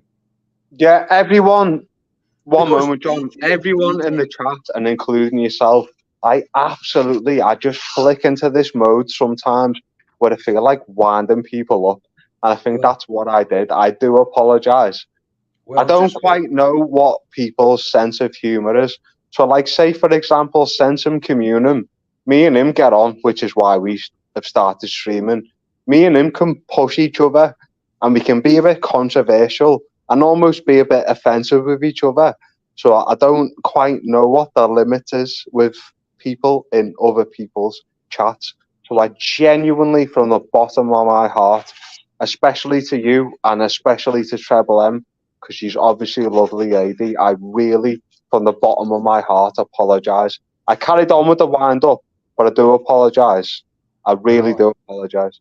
I've accepted your apology, Toffee. So let's just forget the whole thing. I'm glad people found the funny the way Sesame cut it. That's a good thing. It was because what I was going to tell you. I don't know if you know this, but DJ did the same thing to me ages ago. Nah, did he? Yes, he took a clip of me. Oh yeah, that music thing, that remix. Yeah. And he was the same. He came on here creeping, wondering how I was going to take it. Well, I didn't even know it was there until he brought it up. I thought, oh, I need to go and look at it. Oh God, John! Hey, John! I hope you know it's in. I didn't realise it's in good jest. Like I didn't realise that. There's not a malicious about. Do you know what I mean? No, there was nothing malicious about DJ either. He was just having a bit of fun. Good Just lad. so you know, it's not the first time it's happened. Oh, I didn't realise, mate. Because he was just taking the piss out of the way I speak. Because he'd stretched the whole thing, slowed it down somehow. So I was talking like this in the video. I was a bit gutted, Steve Cray will fucking back me up. Oh, I keep swearing. Sorry, I won't say the C word, but the F word will just... Don't say the F word just pops out, sorry. I was just speaking to, Steve Cray, one of the mods, main mod. My good mate, Steve. I spoke to him for years.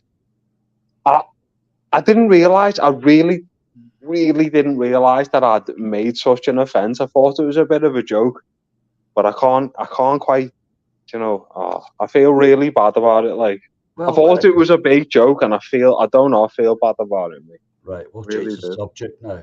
Let me ask. Let's change the subject. Yeah. Let's talk about boobs or something. I was going to ask you, how is your family of dogs getting on? Good subject. You know what, mate? I've just moved all the dogs out. Well, half and half. 4 of them to my sisters, 3 of them to my ma's, because I've just decorated my house. Oh, you said and that. I've just got them all back today. I put laminate floor down all throughout the house, and I didn't take into account the sounds of the frigging footsteps on the floor. That tick, tick, tick, tick, tick. Now, on the carpet, you can't hear the dog's footsteps, but they've come back, all 7 of them, and all I've heard for the last 3 hours is tick, tick, tick, tick, tick, tick, tick, on the floor. That was driving me crazy, that. I know. And the other thing I find about that stuff, domestic thing, I find it's cold. Makes you feel cold. No, yeah, it does. I've noticed that. I'm weird though, I like. Well, like sterile shit. That's my flat is like a serial killer's flat. My flat's smells like bleach. It's just like every work surface, everything is just stinks of bleach. Oh. I need to answer Sensum, yeah. No, I wasn't referring to the video work that you did, Sensum. I was referring to the work that DJ did. He stretched the voice in some way or other. So it sounded as though I was speaking really slowly and stretched the words. Hey, do you know what? Sorry, John, can I interrupt? Do you know Yeah. what you did the other day, right? And it didn't half stress me out. You read a message from me. Do you know when you read it? Like, I've done it myself. Do you know when you're doing a stream and you're reading through the messages and you get caught back a bit? You read an answer out for me from like 20 minutes earlier, and it was completely out of context. And you read it out in your beautiful Scottish accent, and it did not make me sound like a dick. It was like, Toffee is just said, it was to William. I made like a sarcastic to, William. I made a sarcastic comment to William, and he went, Toffee is just said. He said to William there. I was like, John, that was like 20 minutes ago, kid. I can do that very easily, get behind in the chat. I've done it often. Do it regularly. When I've been on streams, like you catch up with something like 20 minutes earlier than what it was. Look at that. Oh, you fucking missed it. Sorry to there's people who have come in here. There's the Woodlander here. Good evening, Woodlander. And he's telling me that Honey Monster's here. I didn't see him come in. Oh, there he is up here. Good God. See? Good evening, Honey Monster. There. Totally behind. I did see Packer. Streaky Bacon. Good evening to you, sir. Hey, John, do you know what? I don't know if you realise this. You know the Woodlander, our good friend? Uh-huh. He is an absolute degenerate, and he owns, like, disgusting studios that do disgusting things. I'm only joking. Well, I know he has his own businesses, plural, but we never got that far. He's a degenerate. The other night, me and Sensen were on a stream. What he is, God bless him. The Woodlander is the best person in the world. I wish he was my dad. He's got tattoo studios, and I literally just mentioned in conversation, I'm a bit phobic for needles and shit. I don't, oh mate, every time I swear, I apologise every time I swear, John. I'm a bit phobic for, I won't say the C word.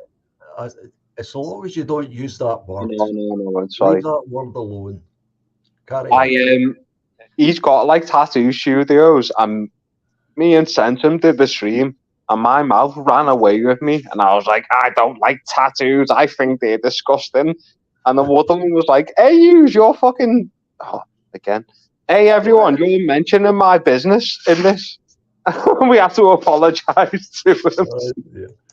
He'd lately been trying to keep that secret, you see. Sorry if you were. He broadcasted it on my stream. Oh, did he? Right, okay. Yeah, he's all right, Woody. Woody is one of them people you can't attack. Woody is the king of his own castle. 70% of my customers, he is saying, are women. 70%. See, that's what I meant. That's what I don't like. Have you seen, John, tattoos on women that it's right up their arm? I've seen lots of women with too much tattooing. I don't like it myself. And I think the best thing I've ever seen is some of the women who go for the very small butterfly or something. It's very, very feminine in its look. But I've seen these other women with their legs and thighs tattooed. It looks awful. And it's going to look even worse by the time they get to 40 or 50. It's going to be dreadful. I wouldn't like to wake up with a woman like that. next to me. Just don't like them in women. But having said that, and I don't do this very often at all. It's one of the reasons why I don't wear short sleeve shirts.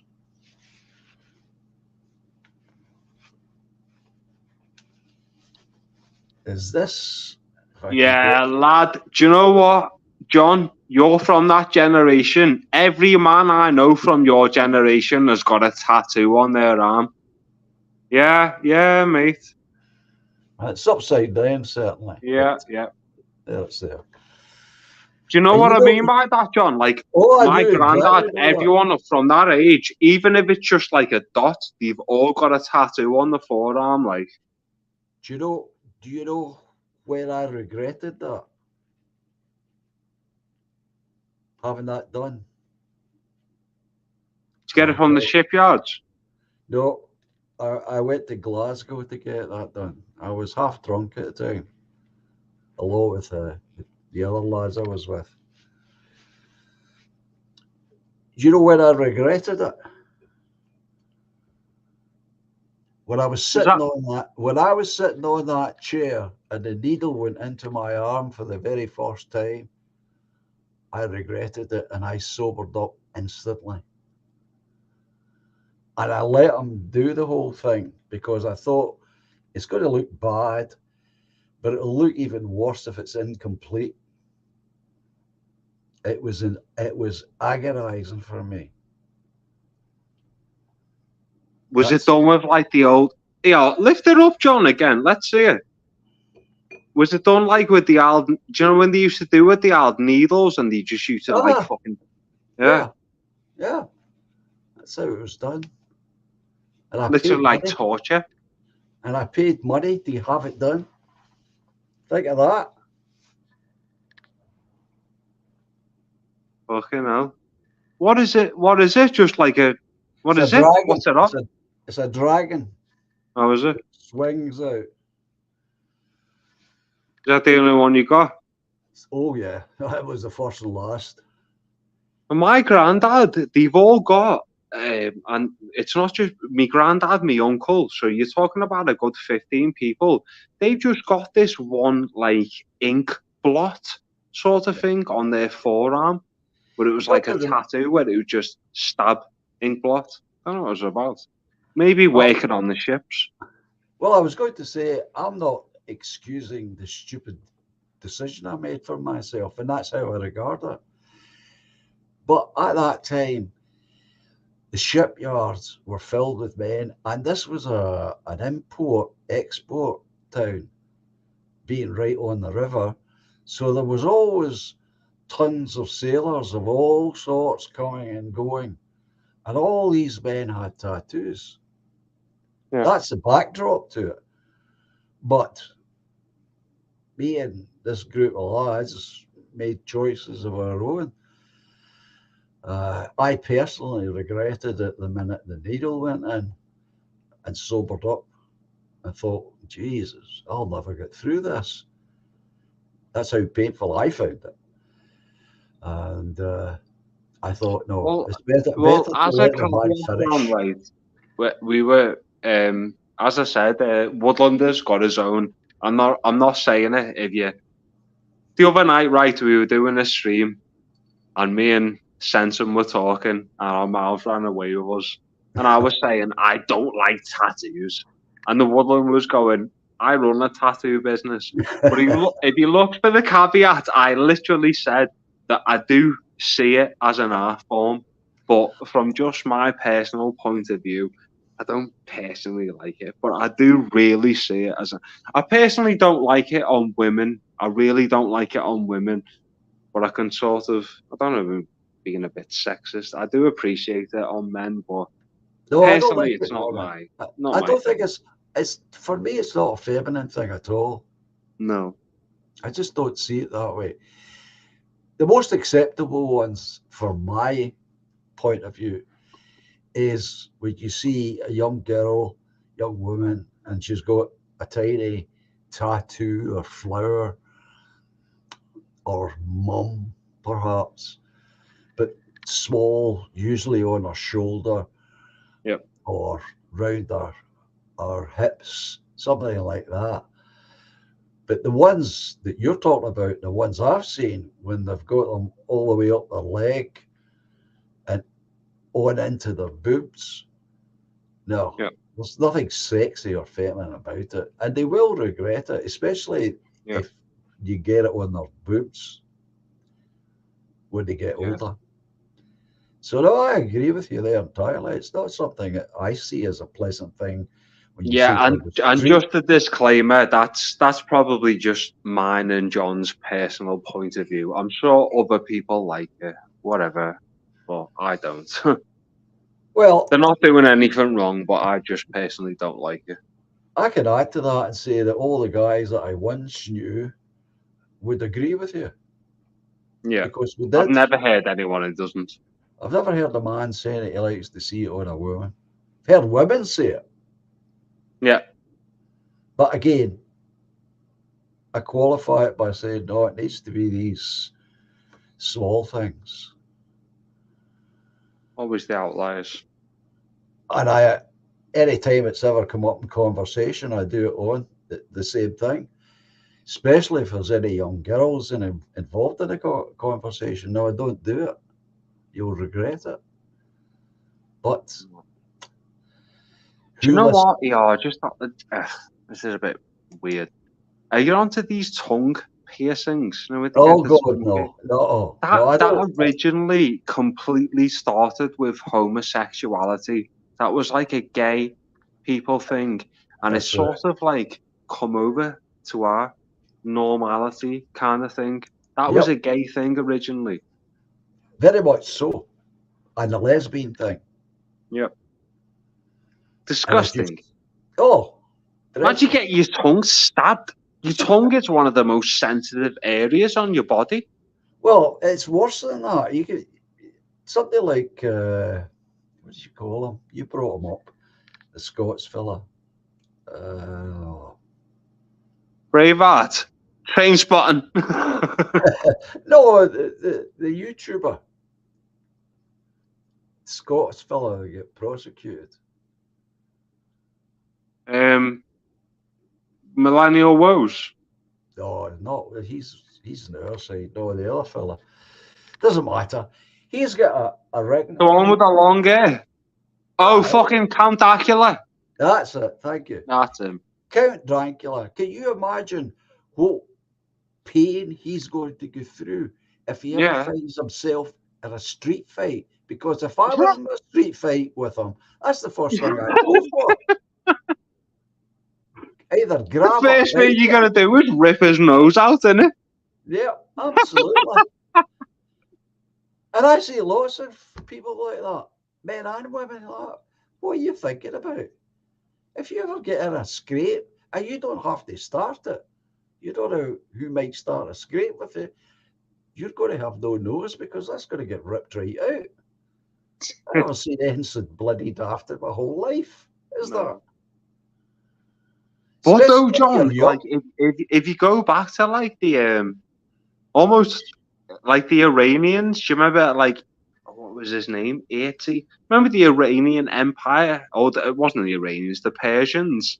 Persian One of their Empire. little main things, they had like studs between the nose and the ears. That was like one of their main things.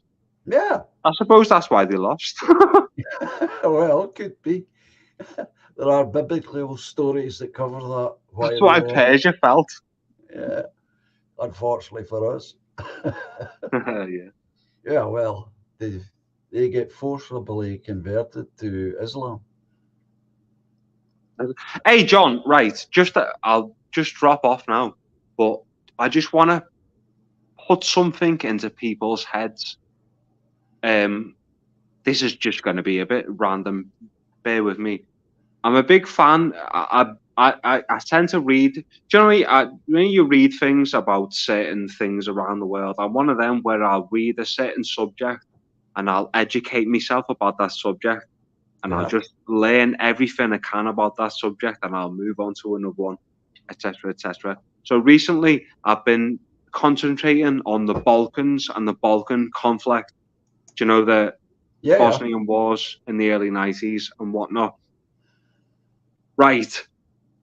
Everyone go and read up on the Balkan Wars because it was absolutely. Oh, I don't want to get you fucking. Now, I won't talk about it because everyone go and read up about the Balkan Wars and realize what an injustice that was. Just go and read up about it because I've been reading about it and it's fascinating. There's a brilliant, I like music, and there's a brilliant that I've recently got onto that I've been sharing with people. There's a genre of music called turbo folk, which is based in the Balkans, and it's all the music created by the Serbs and the Bosnians and the Croatians around that period of time. And I'd recommend it. But it's one of them, John, do you know, because it's a dodgy situation with the Balkans and war crimes. I wouldn't like to Yeah. talk to it on your channel. No. Well, again, it's something we've all got to dance around, these so-called taboo topics, rather. And it's very frustrating, as you'll soon, if you've not already, come to realise when you're live streaming. You've got to watch all the time what you say, the words you choose. Yeah, you do. Because I remember ages ago when the Jabba Jab Job stuff started up, I had no chance on here. We drifted into it. Now, I'm not going to blame No Chance. I was as bad as what he was. We just drifted into this conversation about it, and we just giving out the truth as we see it and know it.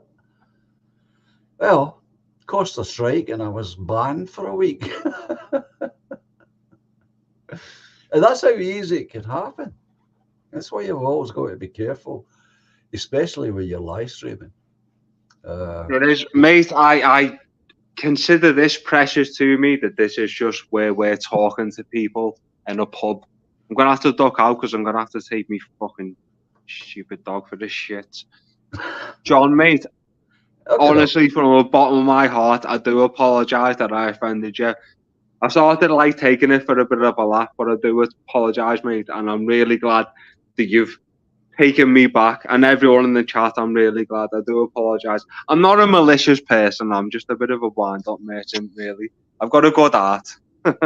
Well, go and see to your dogs. I appreciate your apology. Okay, Lad. we'll speak again soon.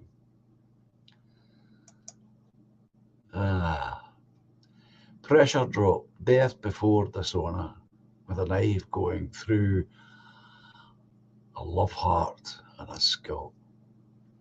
Yeah. True. True.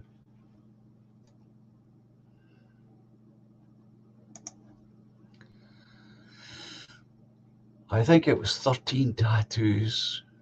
What they meant is anyone's guess, mate.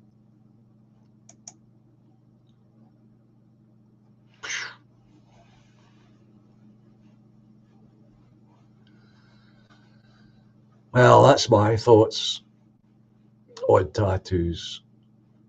I like toffee. I mean, the artwork can be quite phenomenal. I once saw a lady in Spain when we were on holiday one of the times, and she was wearing a bikini, so you could see her whole back.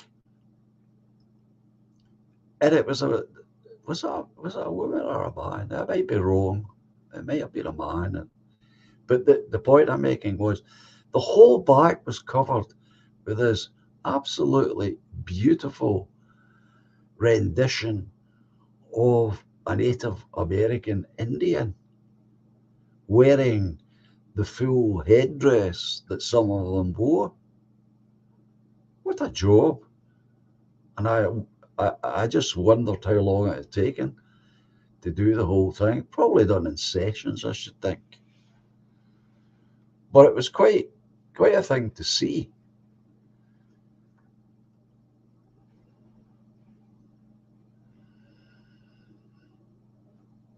So anyway, I see as an art form.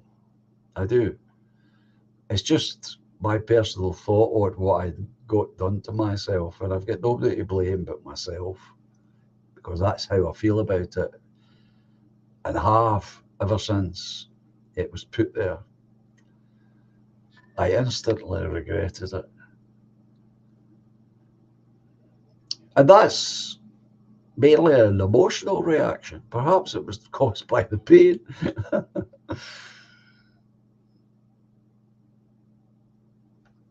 But I would never do it again. Oh, is it? I didn't know that. Mostly done from transfer nowadays. Well, the man who did mine free-handed it on there from an illustration that was on the wall. That's how he did all of them. Because all the other lads got one, group think. But they were all different. And they were all done freehand. I didn't know that. That's how they did it these days.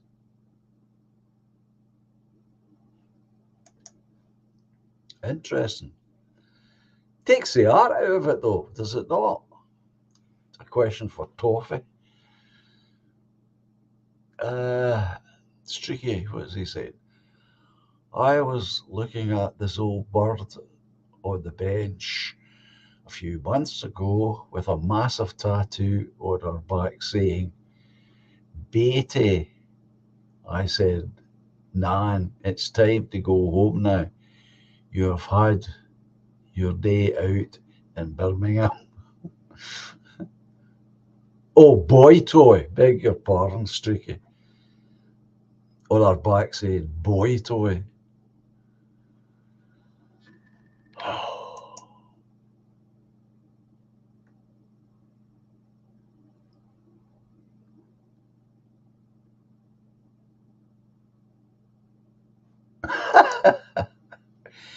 Said so.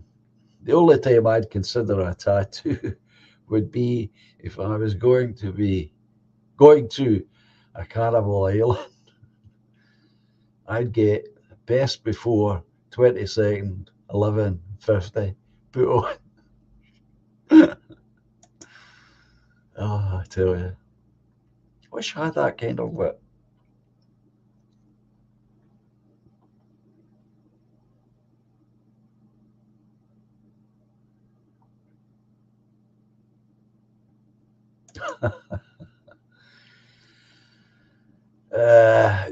Didn't tattoo become popular in Britain because of our once glorious empire?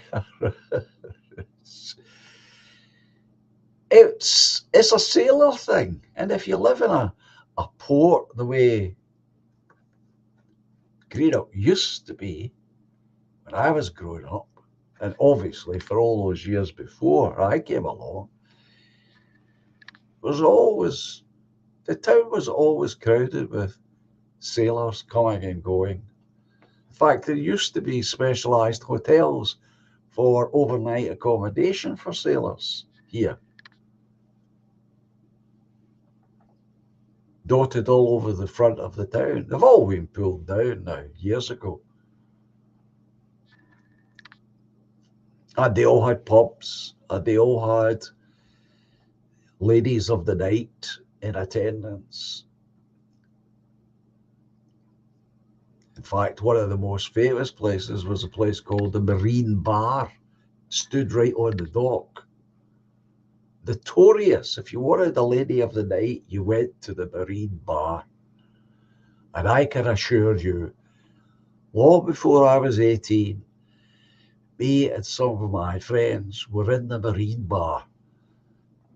Not to do any hiring, admittedly, but to do a lot of looking. Oh, you're off, Woodlander. I missed that. Oh, I missed that. Don Browning's here, the Woodlander. Yeah, I'll see you soon, Woodlander, and we'll have you back on again. Get more of your story, so to speak. Don Browning. Master Ben has no tats. I have a small angel releasing a bird on my shoulder. Got it when I was 18. I occasionally regretted it, but I don't regret it now. Yeah, see, everybody's got a different opinion. I like those chickens you've got, Don Brown. Be watching some of your material. Anyway, we're after 11 o'clock already, for goodness sake. Tomorrow I've got this photo shoot, and that will bring the chess tournament to a closure. Robert, did Greenock have a fisherman's mission? Of course it did, Robert. Yeah, very much so. It did. In fact, up until very recently, we had a retirement home for seamen, a beautiful castle-like building, not all that far from where I live, in its own grounds. Absolutely gorgeous place. But sadly, with the decline of the merchant navy, the building has changed hand, and it's no longer for seamen. And lately, it's been closed, and I think it's up for sale, the building. If I was a multi-millionaire, I would have definitely gone after it. It's a beautiful, beautiful building.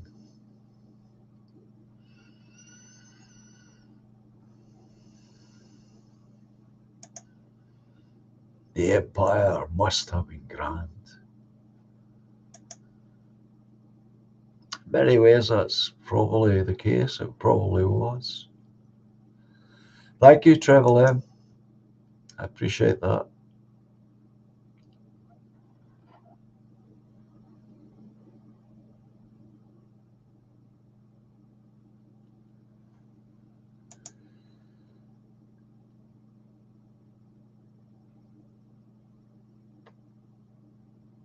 Oh, right. William is advertising himself, of course. I will be live tomorrow night, he's telling us. That's Wednesday, with a guest. Even better. Feel free to pop in. So, there is a destination for you. Tomorrow night, William's channel. He has a guest on. Should be good. Thank you, Anglo, for that. I'm sorry some of the news was a wee bit on the downside, but life is life, I suppose. And so I'm being cued by my audience to bring on the outro music.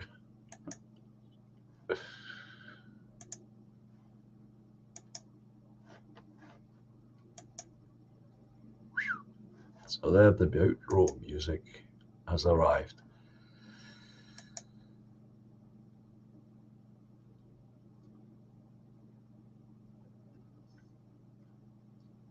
And I hope to hear from Jory K soon. So we'll get her to come along, and that would be good. There's Steve giving you the link.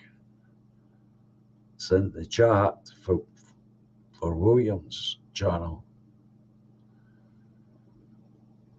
And he puts a lot of work into what he does.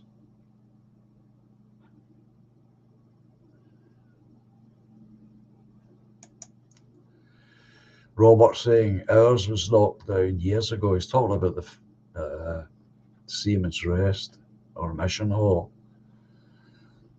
Fish market gone too. Yeah, same here. Fish market's long gone. So is the cattle market, along with all those places that serviced overnight accommodation for merchant seamen. It's all rather tragic, but that is part of change, folks. It's not the change itself that causes the problem. It's when it isn't followed up with replacements, and that's the problem.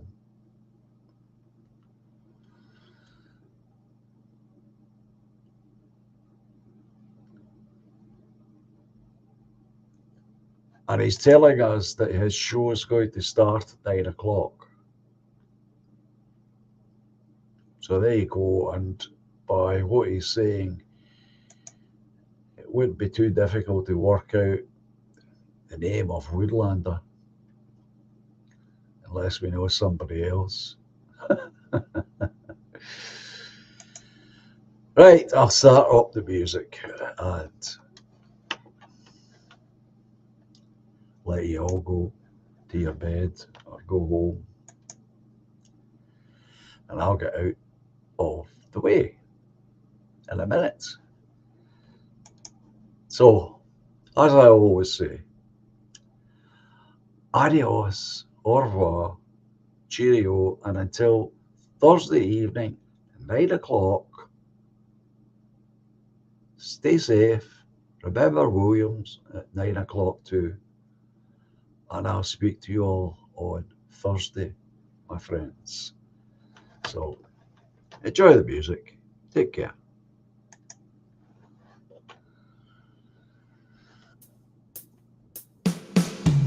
Silently the snow falls, paints a winter scene,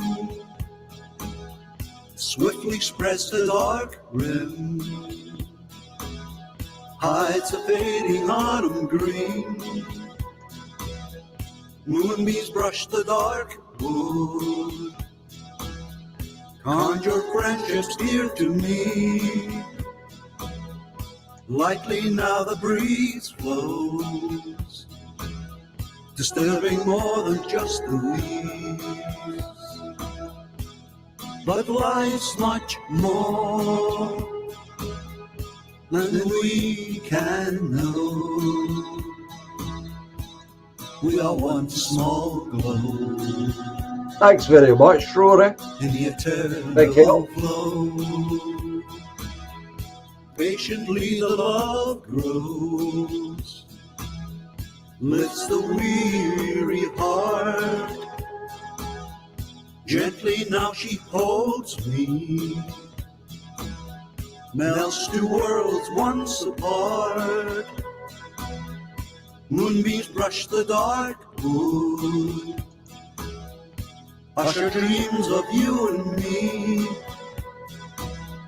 Softly then the breeze blows, disturbing more than just the trees. All together now. But love's much more So much more than we can know.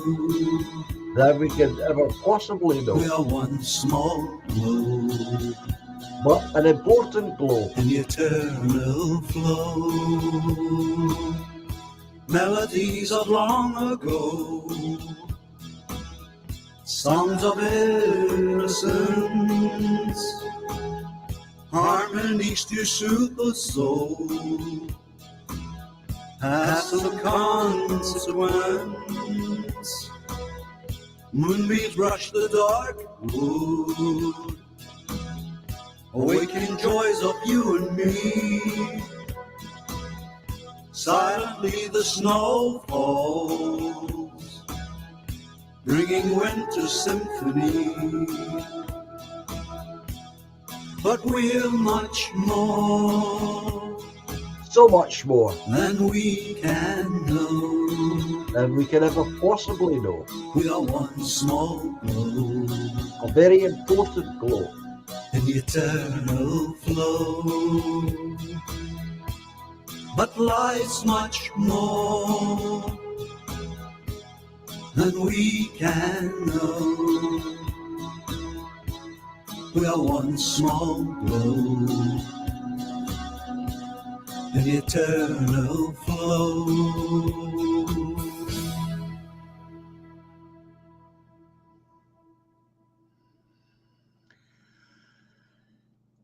Take care, folks, and I'll speak to you all soon. Bye just now. Bye.